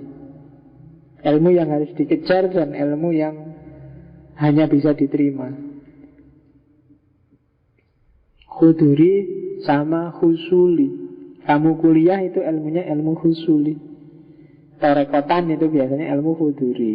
Jadi torekot itu kan tidak cari ilmu, tapi dia bisa berbuah ilmu kalau dianugerahi oleh Allah dengan laduniah, dengan mukasyafah. Caranya bersihkan diri. Kalau dirimu bersih dan oleh Allah dianggap layak untuk dianugerahi, akan dikasih anugerah. Caranya seperti itu kalau untuk yang laduniah. Oke, kita masuk lagi ke isu yang lain. Nur. Mungkin ada yang tertarik dengan teori cahaya. Ghazali sendiri menulis satu risalah kecil yang judulnya Miskatul Anwar, miskat cahaya-cahaya. Nanti kalau mungkin setelah kita ngomong ini masuk ke Isroqi, di situ nanti kita akan ketemu Suhrawardi dengan teori cahaya yang lebih detail. Nanti kalau waktunya agak panjang, mungkin kita masuk juga ke Al-Hallaj dan Ibnu Arabi untuk bisa melihat seperti apa teori nur. Jadi nur itu juga ada levelnya. Ada level nur menurut orang awam, nur menurut khawas, orang khusus, dan nur menurut khawasul khawas. Jadi cahaya itu, ya kalau bagi orang awam, cahaya itu sifatnya fisik, seperti yang kelihatan. Medianya indera. Kalau ada orang ngomong cahaya, kan orang cahaya itu ya kalau ada senter di senter ya itulah cahaya. Wah ini orang alim ini, wajahnya bercahaya. Itu sebenarnya logikanya awam. Kamu hanya percaya cahaya kalau ada buktinya, kamu bisa lihat barangnya. Di atas itu ada level cahaya yang lebih tinggi, yaitu cahaya pemahaman, kecerdasan, kepandaian. Itu sebenarnya cahaya juga. Medianya akal. Maka orang pinter itu kan auranya beda dengan orang yang tidak pinter, karena ada cahayanya ya.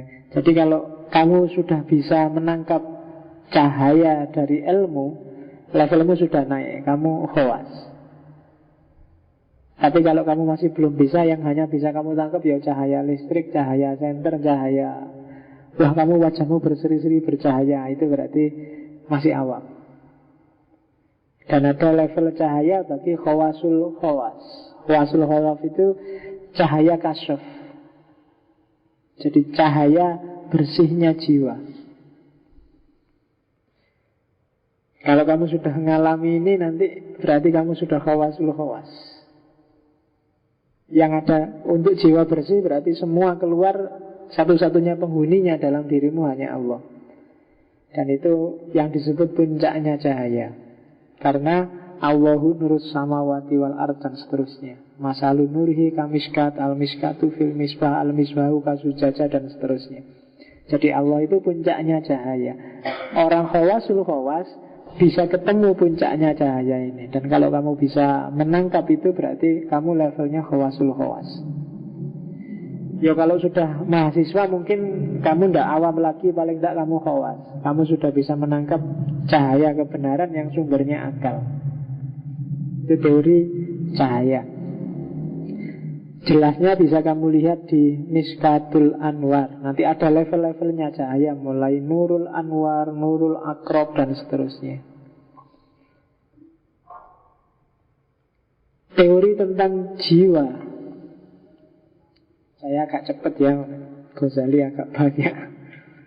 Oke, jiwa kita ada 4 dimensi. Kalau tadi kan 4 dimensinya alam. Manusia juga 4 dimensi. Yang pertama dimensi fisik, jasmani. Yang kedua dimensi nabati, pertumbuhan. Yang ketiga dimensi hewani. Dan yang keempat dimensi insani. Dalam diri kita ada fisiknya, ada barangnya, daging, tulang, rambut, apalagi darah, itu kan fisik. Barang raga, barang jisim, jasmani. Di balik itu ada dimensi tumbuhan. Kamu makan terus berkembang jadi semakin besar. Itu dimensi tumbuhannya. Kalau barang kayak gelas ini, begitu jadi segini, ya segini terus, dia nggak berkembang. Dia nggak punya daya nabati. Manusia punya daya nabati kayak tumbuhan. Awalnya kecil, dia jadi besar. Ada yang rontok juga. Ada yang belum tua sudah rontok rambutnya, rontok giginya. Nah, itu menunjukkan bahwa kita punya daya nabati. Di atas daya nabati ada daya hewani. Kalau daya hewani daya gerak dan persepsi. Tumbuhan itu pasif, diam, tumbuh, semakin besar semakin tinggi. Kalau hewan dia punya daya gerak, punya persepsi, menangkap, mengekspresikan lewat gerak.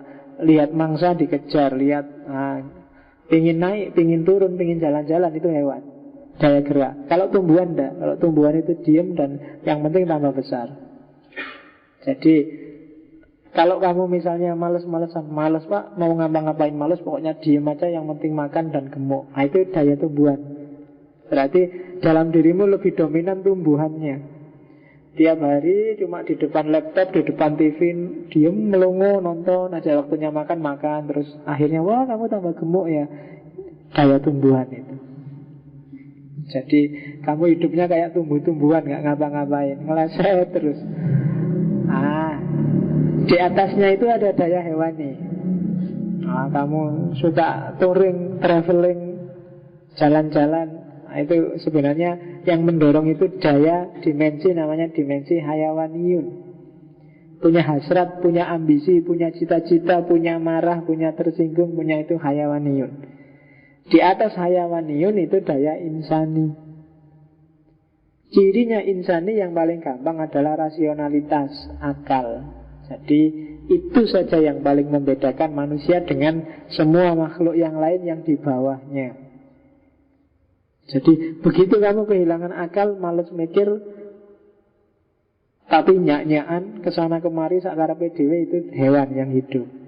Tapi kalau kamu males, nongkrong kayak hewan gitaran, nongkrong, nonton TV, Facebookan, laptopan, itu hewan, tumbuhan yang hidup dalam dirimu. Yang penting mangan dan tambah lemu, ngono tok. Jadi ada 4 dimensi dirimu. Silahkan kamu perhatikan sendiri perkembangannya. Dan itu nanti menentukan kebahagiaan. Di belakang ada teori kebahagiaannya Ghazali. Akal teoritis mirip dengan Ibnu Sina kemarin. Agak tak loncati ya. Karena di Ibnu Sina dibahas banyak dan teorinya agak sama. Ada akal mustafat, ada akal bil fi'l, ada akal bakat, akal bil malakah, ada akal potensial. Ringkesnya begini. Akal potensial itu kamu punya potensi untuk mikir. Ketika mulai dipakai mikir dengan aksioma-aksioma dasar, maka dia disebut al-aqlu bil malakah. Ketika sudah dipakai mikir, disambungkan dengan realitas, maka dia disebut akal bil fi'li, akal aktual. Kalau yang bakat tadi masih akal-akalan, masih dari akal ke akal, masih ngiro-ngiro, nggak ada kenyataannya. Tapi kalau kamu sudah nyambung sama kenyataan, itu namanya sudah akal aktual. Dan yang paling tinggi adalah akal mustafat. Kalau akal aktual itu cari kebenarannya ke bawah, ke realitas. Kalau akal mustafat itu naik ke atas, ketemu dengan akal fa'al, ketemu dengan akal 10, akal aktif. Nah itu akalnya malaikat kalau bahasanya Ghazali. Naik ke atas, kerjaannya para arif. Tapi kalau akal aktual itu ke bawah, mikir kenyataan sehari-hari. Kalau akal properti itu akal yang dipakai untuk berhayal, ngelamun, merenung. Itu kan tafakur, itu kan dari akal ke akal. Itu namanya akal habitual, akal bil malakah. Kalau yang paling awal, akal potensial itu hanya kamu punya potensi mikir tapi belum dipakai. Itu namanya akal potensial, hayulani. Kamu punya potensi, terus dipikir tanpa dihubungkan dengan kenyataan, terus dihubungkan dengan kenyataan, terus nyari kebenaran ke atas. Itu akal teoritis namanya. Daya teoritisnya akal. Ada lagi daya praktisnya akal. Kalau daya praktis ini akal yang ngatur fisik. Apa yang harus kamu lakukan, apa yang jangan kamu lakukan. Nanti hubungannya sama akhlak. Itu namanya akal praktis. Kalau tadi akal teoritis kan berpikir abstrak, mencari kebenaran, mencari hakikat. Kalau akal praktis, mikir apa sih yang harus dilakukan, apa yang boleh dan apa yang jangan dilakukan. Itu akal praktis. Roh. Ya, jadi kalau roh itu kayak apa ya? Kalau di situ tak contohkan kayak komputer dan prosesornya. Itu roh dengan tubuhmu. Jadi mungkin RAM-nya tinggi, mungkin VGA-nya tinggi, tapi kalau nggak ada prosesornya, nggak ada gunanya. Roh itu yang menerangi jiwa, yang menerangi jasad. Kita disebut manusia apa bukan, sebenarnya cantelannya adalah roh. Jadi kamu bisa melihat, ketika dibuka bisa melihat, oh ini ada daya. Kenapa bisa begitu? Ada daya dari roh. Kalau nggak ada rohnya, orang mati apa orang pingsan misalnya, rohnya nggak aktif, meskipun dia kamu buka, kamu ketawa-ketawa di depannya, kamu hai hai, nggak ngerti dia, nggak paham dia. Kenapa? Nggak ada roh. Gitu. Meskipun ada cewek cakep di depannya lewat, dia tidak akan kaget. Meskipun itu ada cewek. Tapi kalau rohnya hilang, tidak ada gunanya. Kayak komputer tanpa prosesor. Itu roh di Ghazali dalam diri manusia. Jadi ini dimensi batinnya. Jadi selain akal ada roh. Roh itu daya jiwanya. Selain roh ada qalb.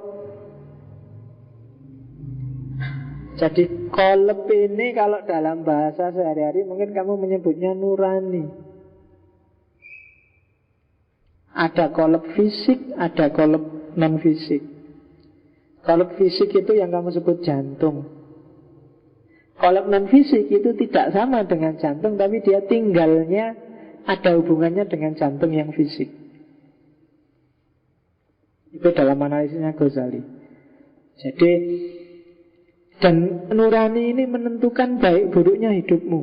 Jangan salah, bukan akal. Kalau akal itu raja. Raja itu yang ngatur. Cuma penentunya qalb. Kadang-kadang akal itu hanya mencari benarnya sendiri, tapi kalau kolab tidak bisa ditipu. Nurani. Manusia bukan manusia, ditentukan oleh nurani. Dia menentukan perbuatannya manusia. Kamu jadi anak soleh atau anak mursal, itu kuncinya ada di kolab, bukan di akal. Karena kalau akal, mursal pun bisa dicarikan dalilnya. Tapi kalau nurani nggak bisa. Makanya Nabi bilang, kalau ada urusan senjelimut apapun, tanyakan hatimu. Maksudnya tanyakan nuranimu kalau masih hidup dan terang. Kalau gelap ya bodoh wae. Kamu tanya juga jawabannya gelap. Itu kolab. Makanya ala inna fil jasadi mudghotun idza soluhat soluhal jasadu kulluh, dan seterusnya. Dalam diri kita ada segumpal daging yang kalau dia baik, baik mesti anak ini semuanya. Itu kolab. Makanya kita selalu disuruh berdoa yang muqallibal qulub, yang membolak-balik hati. Kolab itu artinya balik memang, karena dia sering ganti-ganti. Itu kolab. Di luar kolab ada nafs.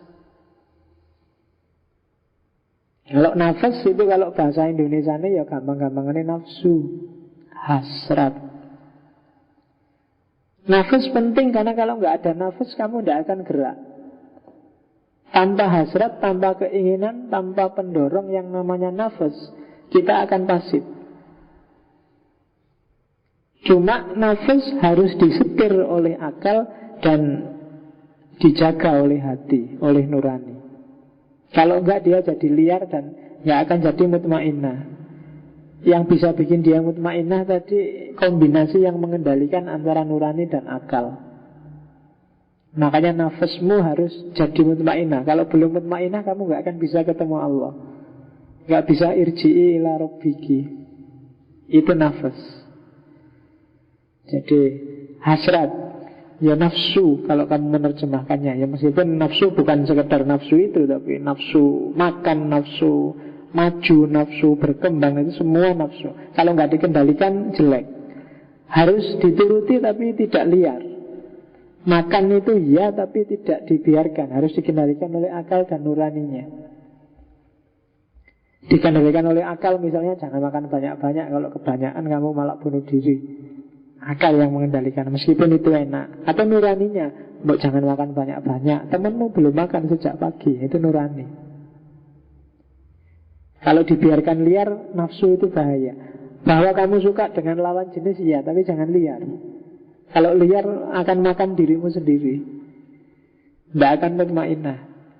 Kalau nggak percaya, cobaan sendiri. Pacarannya liar, sakarepmu, sak senengmu, pasti kamu sendiri nggak tenang. Kenapa nuranimu gak rela? Akalmu juga diam-diam bilang gak boleh kayak gitu itu. Jadi jangan cari penyakit. Kalau gak percaya coba aja. Jangan dicoba. Percayalah, ini levelnya iktikad sudah, hampir ilm. Bukan waham lagi. Jadi nafas, kendalikan itu. Oke. Tahafut tak singgung sedikit. Mungkin besok di Ibn Rus saya agak panjang ngomong ini. Kalau di Ghazali nggak enak karena jawaban dialognya itu ada di Ibn Rus. Kalau di Ghazali jenis filosof ada 3. Ada filosof materialis, ada filosof naturalis, ada filosof ketuhanan. Filosof materialis ini filosof yang tidak percaya Tuhan, karena yang hanya dipercaya materi.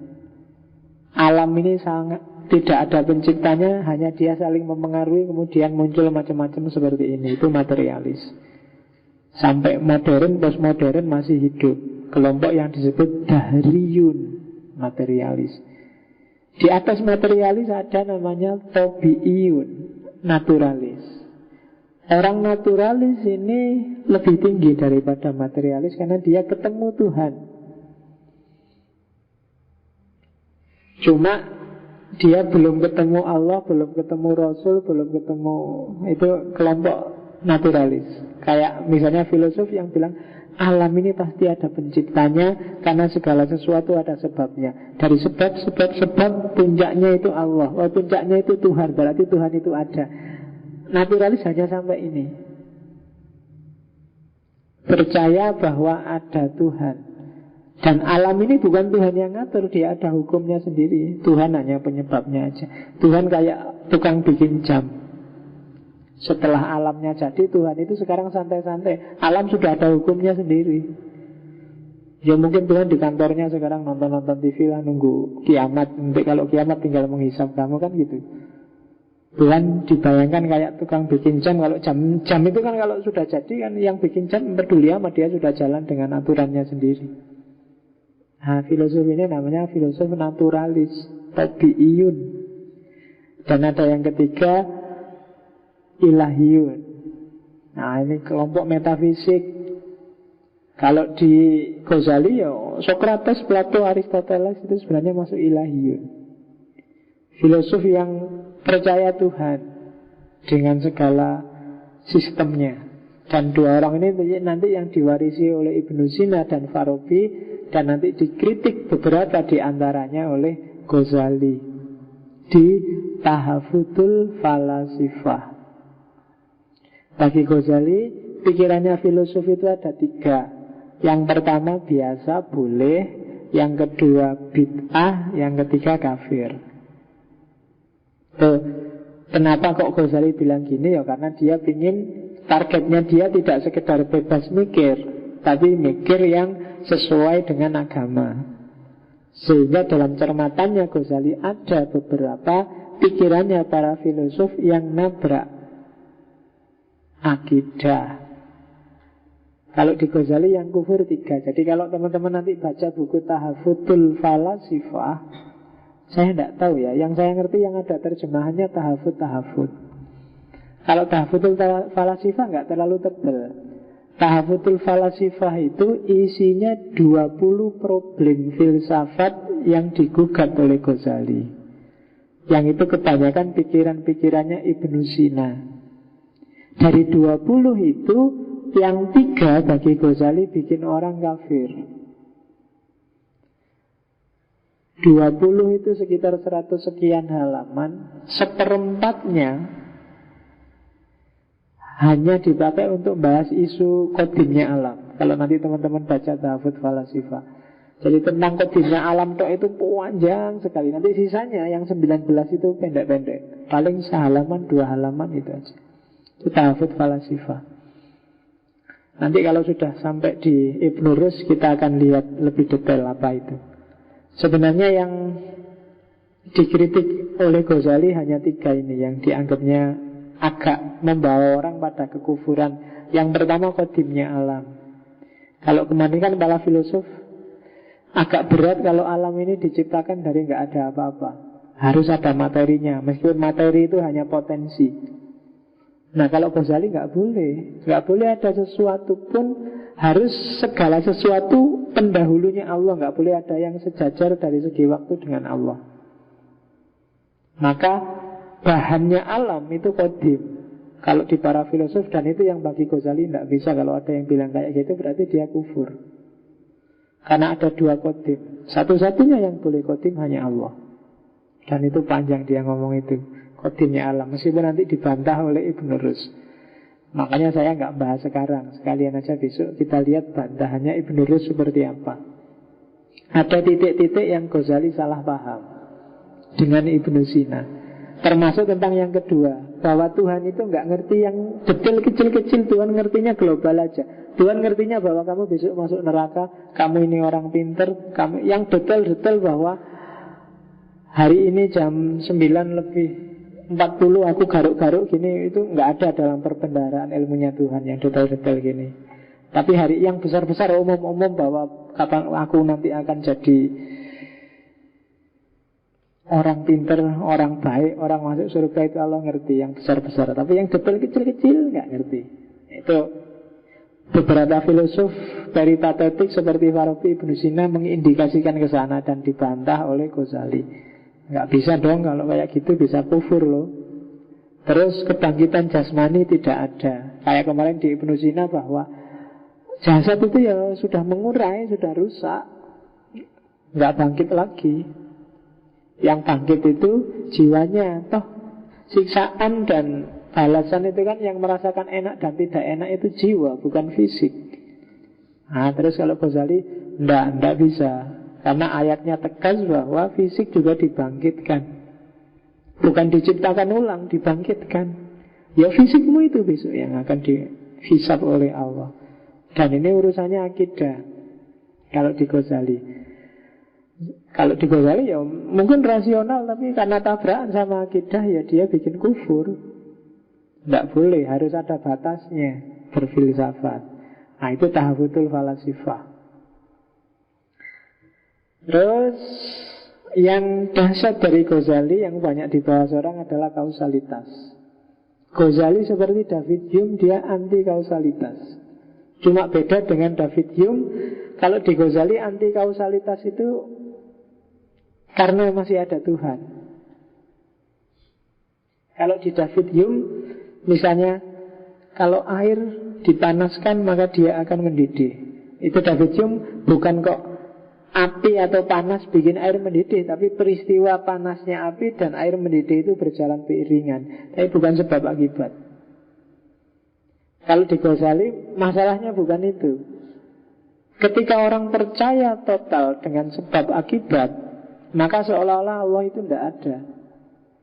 Seolah-olah hidup ini hanya hubungan antara makhluk dengan makhluk, benda dengan benda saling mempengaruhi. Kan kemarin di Ibnu Sina itu ada rentetan. Ini disebabkan oleh ini disebabkan oleh ini. Sebab puncaknya cuma Allah. Berarti Allah perannya cuma satu dok. Dia jadi sebab yang pertama.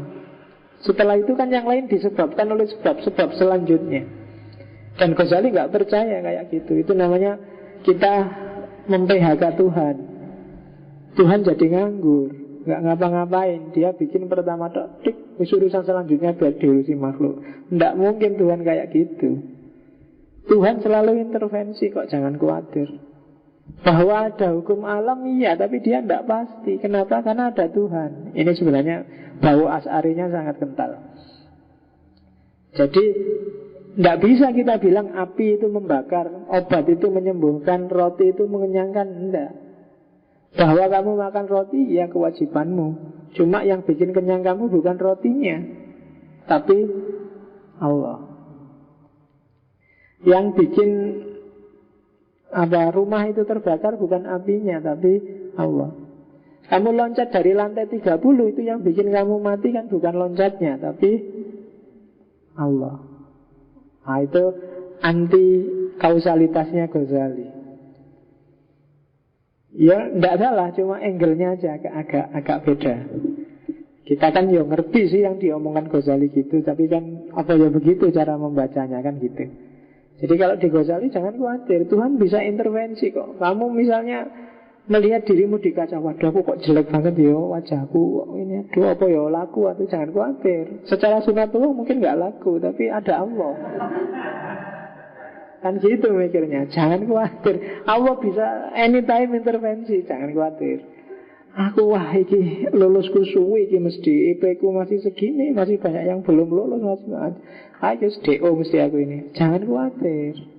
Kalau Allah intervensi, seperti apapun masih bisa lulus, jangan khawatir. Meskipun sudah nggarap skripsi tesis bertahun-tahun ora sida-sida ya wis aja khawatir, lulus. Kalau Allah intervensi loh ya.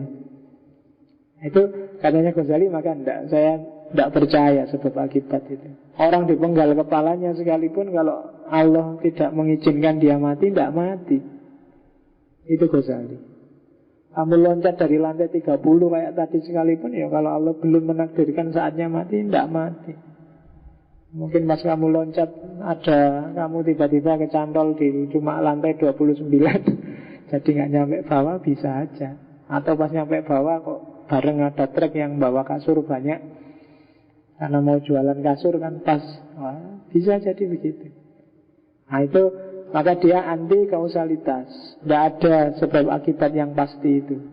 Karena Allah anytime. Karena begitu kita percaya total dengan sebab akibat, berarti kita sedang menganggurkan Tuhan. Tuhan nggak ngapa-ngapain dong. Lah apa gunanya jadi Tuhan, mungkin gitu. Harusnya kan apa gunanya kamu berdoa, apa gunanya kamu minta-minta. Gunanya doa kan itu, kamu minta Allah intervensi. Kalau sudah mentok kan kamu terus doa, kan itu kan kamu minta Allah, ayo Tuhan, secara rasional nggak bisa memang aku dibantu kan gitu. Itu kan logikanya doa. Maka Ghazali tidak percaya ada kausalitas. Yang paling terkenal dari Ghazali juga akhlak. Panjang, mungkin kapan-kapan kita belajar filsafat moral secara khusus. Yang jelas, kalau di Ghazali, akhlak itu satu akar kata dari kata kholako. Kholak termasuk juga khuluk. Kalau kholak itu penciptaan fisik, kalau khuluk, akhlak itu batinnya. Jadi manusia itu dari sisi akhlak cuma dua dimensi, ada kholak, ada khuluk. Kalau kholak ini sifatnya eksternal dan ijbari, deterministik, paksaan. Kalau khuluk itu ikhtiari. Kalau kholak itu kulitmu hitam, rambutmu keriting, hidungmu pesek, itu kholak, ijbari. Terpaksa, kamu tidak bisa nolak. Kamu nggak bisa komplain, "Loh aku kok rambut keriting, tak kembaliin ya Allah, gantiin yang lurus." Nggak bisa. Itu ijbari, paksaan, deterministik. Beda sama khuluk, beda sama akhlak. Kalau akhlak itu ikhtiari. Kamu silahkan milih, ini ada baik, ada buruk. Ini ada sopan, ada kurang ajar. Ini ada lurus, ada bengkok, silahkan kamu pilih. Itu khuluk. Jadi sifatnya ikhtiari. Dan orang Islam ditarget untuk husnul khuluk, dan tidak ditarget untuk husnul kholak. Meskipun kamu jelek tidak apa-apa, yang penting khuluknya harus bagus.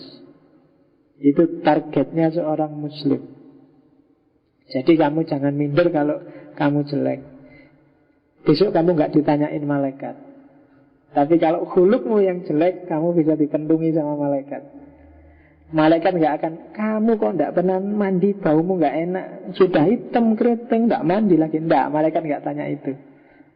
Malaikat yang ditanyain khulukmu. Dan itu misi besarnya Rasulullah kan itu, innama bu'istu liutammima makarimal akhlak. Jadi bikin ganteng akhlakmu, bukan bikin ganteng fisikmu. Jadikan dalil ini untuk kalau ada orang ngomong kamu jelek. Jadi tenang aja, kita nggak disuruh jadi cakep kok hidup di dunia ini. Yang penting akhlaknya baik, kan gitu. Kalau kamu nembak cewek juga gitu, biar kamu tidak minder, "Jangan lihat fisikku loh ya." Gitu loh. Kan biasanya dalilmu itu, tahu kamu, jangan lihat fisik, lihatlah dalamnya. Malah gila kamu nonton jerone. Oke. Apa sih husnul khuluq itu? Nanti kalau Ghazali ngambil beberapa tokoh yang ini sifatnya gradasi. Dari level paling dasar sampai level paling tinggi. Ada 5 level. Husnul khuluq itu level paling rendah adalah, ini parameternya loh ya, ukurannya. Kalau kamu ingin ngerti orang ini sampai di mana levelnya. Ciri paling gampang, orang levelnya paling rendah itu wajahnya ramah dan selalu senyum. Itu level paling rendah. Kalau ada orang merengut, metutut, nyebeli wajahnya, itu berarti di level pertama dia sudah gagal. Itu sebenarnya ngambil dari Hasan Basri. Orangnya murah senyum, nggak senyum aja rasanya kayak senyum. Cirinya Nabi kan gitu. Nabi itu kan punya karakter namanya Bassam. Bassam itu selalu senyum. Selalu senyum bukan berarti Nabi mewek terus loh ya senyum. Tapi kesannya itu kayak orang senyum terus. Itu namanya Bassam. Itu yang membedakan Nabi dengan semua orang kafir Quraisy. Kalau bajunya sama, posturnya sama, jenggotnya sama dengan Abu Jahal, dengan Abu Lahab, tapi yang membedakan auranya, dia rasanya selalu senyum. Dan itu cirinya. Jadi parameter paling gampang dan paling elementer kamu pengen orang ini akhlaknya baik nggak sih? Coba dilihat. Wajahnya menyebalkan nggak? Murah senyum nggak? Enak diajak ngomong nggak? Kan itu cirinya. Ramah nggak orangnya? Kalau sudah metutut diajak ngomong, diajak guyon rai 11 itu biasanya ya agak susah akhlaknya jadi baik. Paling manggeli, ya kan? Diajak ngomong baik-baik jawabannya, "Dari mana mas?" "Dari tadi." Ayo nyebeli itu. Mungkin tanya baik-baik kok. "Mau kemana mas?" "Mau ke depan." Wah, nyebeli itu. "Kok jalan mas? Sepedanya mana?" "Emangnya suruh ngerangkak." Nggak enak itu wis. Nggak usah diajak ngomong, mesti manggil kalau kamu ngomong sama dia. Level paling dasar aja gagal. Di atasnya itu ada al-wasiti. Ini sudah agak ke dalam. Dia selalu menggembirakan orang lain. Dalam kondisi dia susah pun dia bisa menggembirakan orang. Itu kemungkinan husnul khuluq orangnya. Gak bikin repot orang, gak bikin susah orang. Kalau ada dia orang jadi ceria, jadi senang. Nah itu parameter dari al-wasiti. Selalu mengimbarakan orang. Ada level yang lebih tinggi, lebih dalam lagi dari Abu Usman. Husnul khuluq itu cirinya orangnya tidak pernah mengeluh. Ridho, ikhlas dengan apapun keputusannya Allah. Tidak pernah ngerundel, tidak pernah mengeluh, tidak pernah. Ikhlas orangnya. Oh iya. Jadi nggak pernah. Kamu pakai sandal keluar dari kelas. Oh iya Pak, terima kasih, keluar. Santai aja, nggak pernah.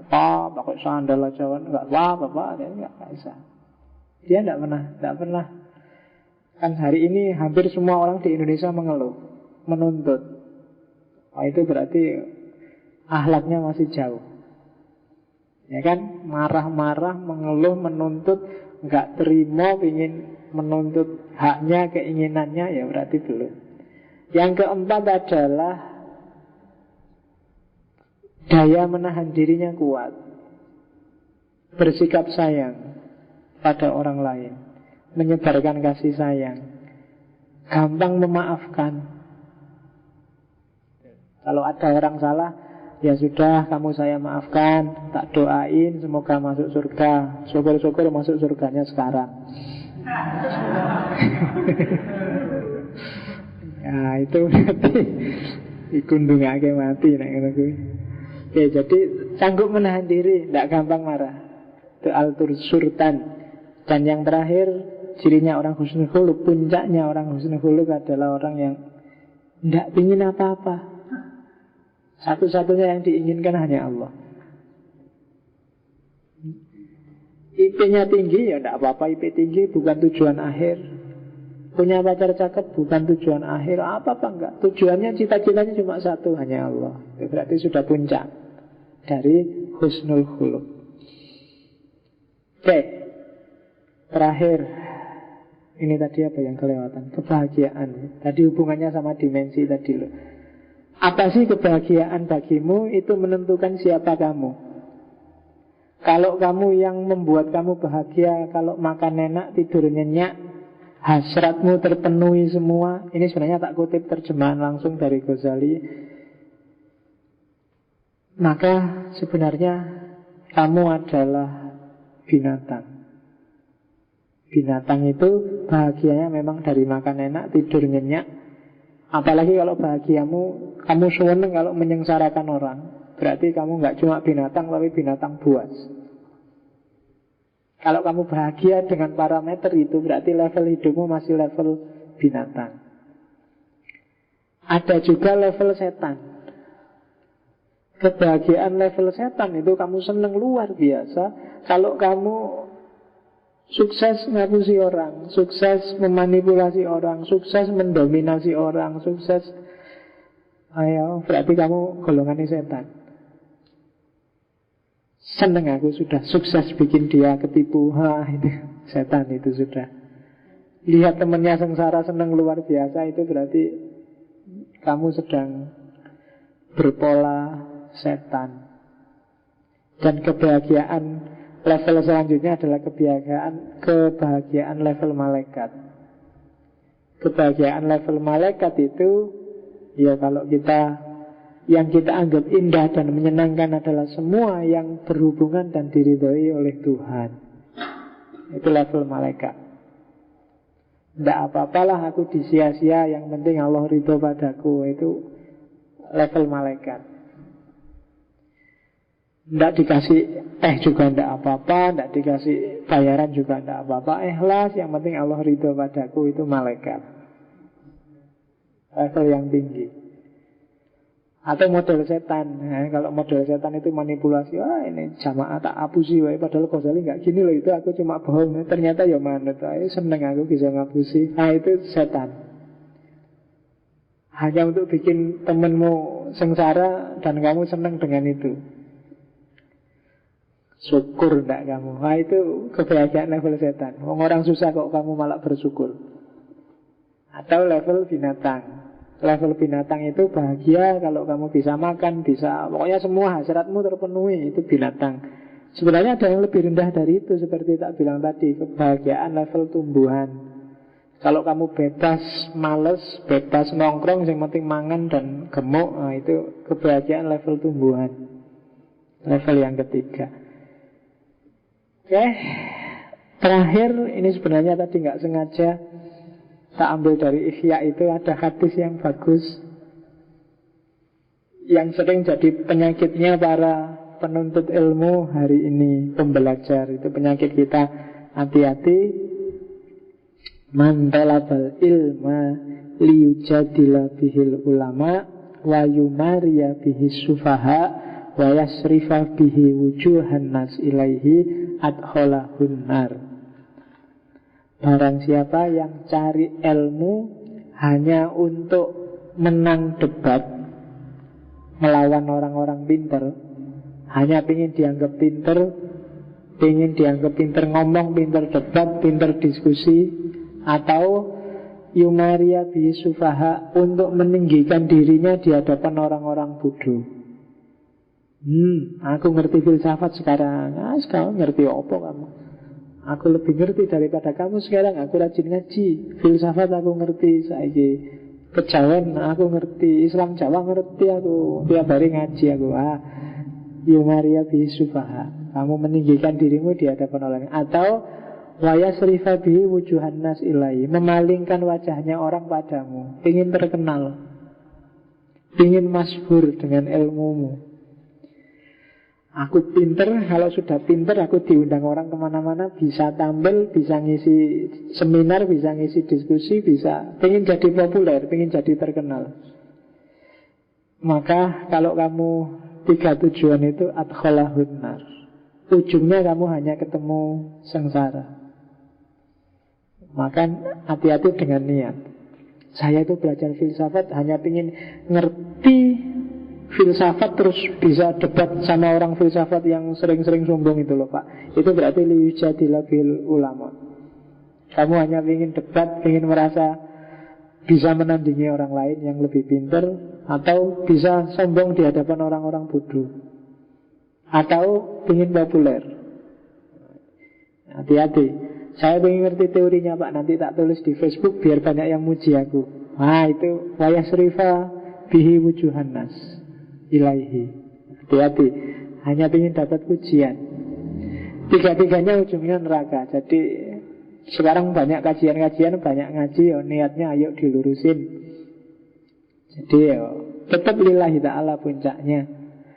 Yang imbasnya adalah kemaslahatan, rahmatan lil alamin. Itu aja. Nggak usah mikir yang selain itu. Yang selain itu pasti ngikut. Jangan dimasukkan dalam prioritas niatmu. Kalau kamu pinter luar biasa, nanti diundang orang kemana-mana, otomatis kamu masyhur, kamu terkenal. Tapi itu bukan tujuan. Otomatis kamu level pengetahuannya lebih tinggi dari orang-orang bodoh. Tapi jangan jadi niat. Otomatis kamu sekarang bisa diskusi sama orang-orang pintar, bisa debat mereka, bisa ngalahin mereka. Tapi itu bukan tujuan. Kalau itu jadi tujuanmu, maka adkholahun nar. Nah itu wasiatnya Ghazali sebenarnya dari Ihya. Kapan-kapan kalau ada waktu kita belajar filsafat pendidikannya Ghazali. Seperti apa murid yang baik, seperti apa guru yang baik. Itu luar biasa. Kalau zaman dulu saya kecil di kampung, ngajinya Ayyuhal Walad, Ghazali juga. Anak-anak hari ini saya tidak tahu di TPA itu yang diajarin apa. Sejak kecil sudah dipressure harus bisa ngaji, pinter ngaji, apalah-apalah kayak kategorinya kognitif semua. Harus agak ada diversifikasi karena moralitas itu dibangunnya sejak kecil. Oke, saya kira itu ya. Ada yang mau nanggapi Ghazali? Minggu depan kita pindah ke barat ketika Islam jaya lagi di Andalusia dengan 3 filosof, paling enggak kita ketemu Ibnu Bajjah, Ibnu Tufel, dan puncaknya adalah Ibnu Rus. Saya akhiri sekian.